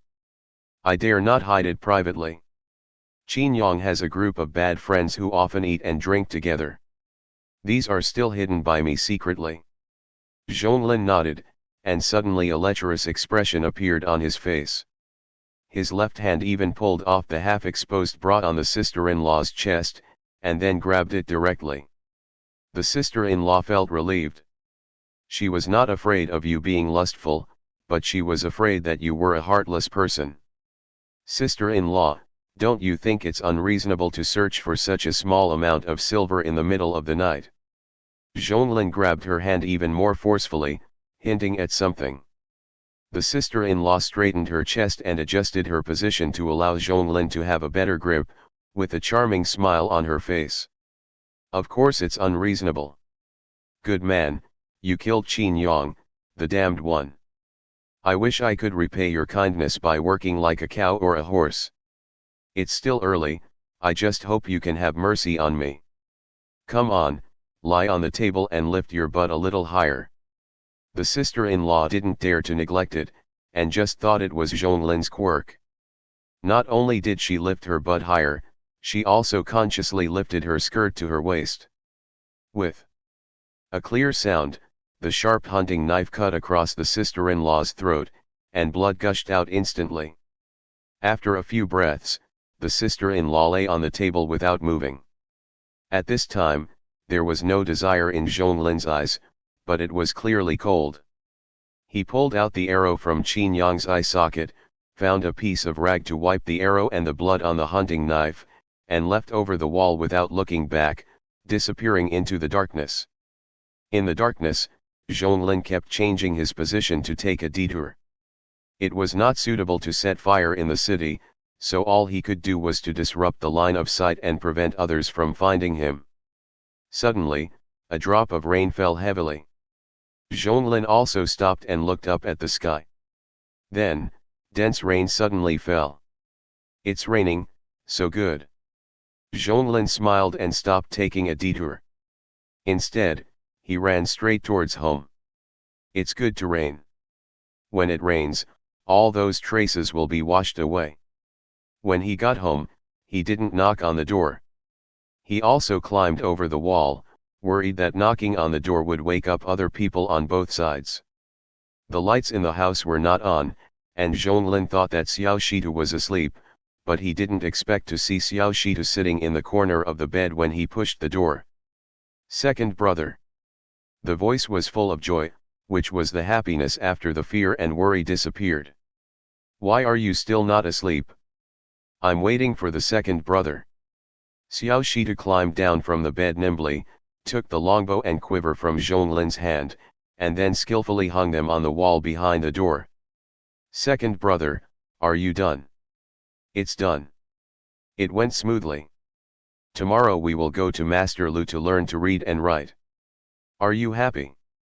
Zhonglin said with a smile. Happy? Little Stone nodded heavily. Haha, you may not be happy in a few days. Go to bed. Yeah. Not long after, the little guy fell asleep. Zhonglin took out the purse and poured it all on the table. 48 taels of silver, in addition to my 18 taels of silver, there are 30 taels more. 30 taels of silver means 3 lives. This world is really dark. Zhonglin sighed in his heart. Zhonglin did not have any extra emotions, let alone regret for killing.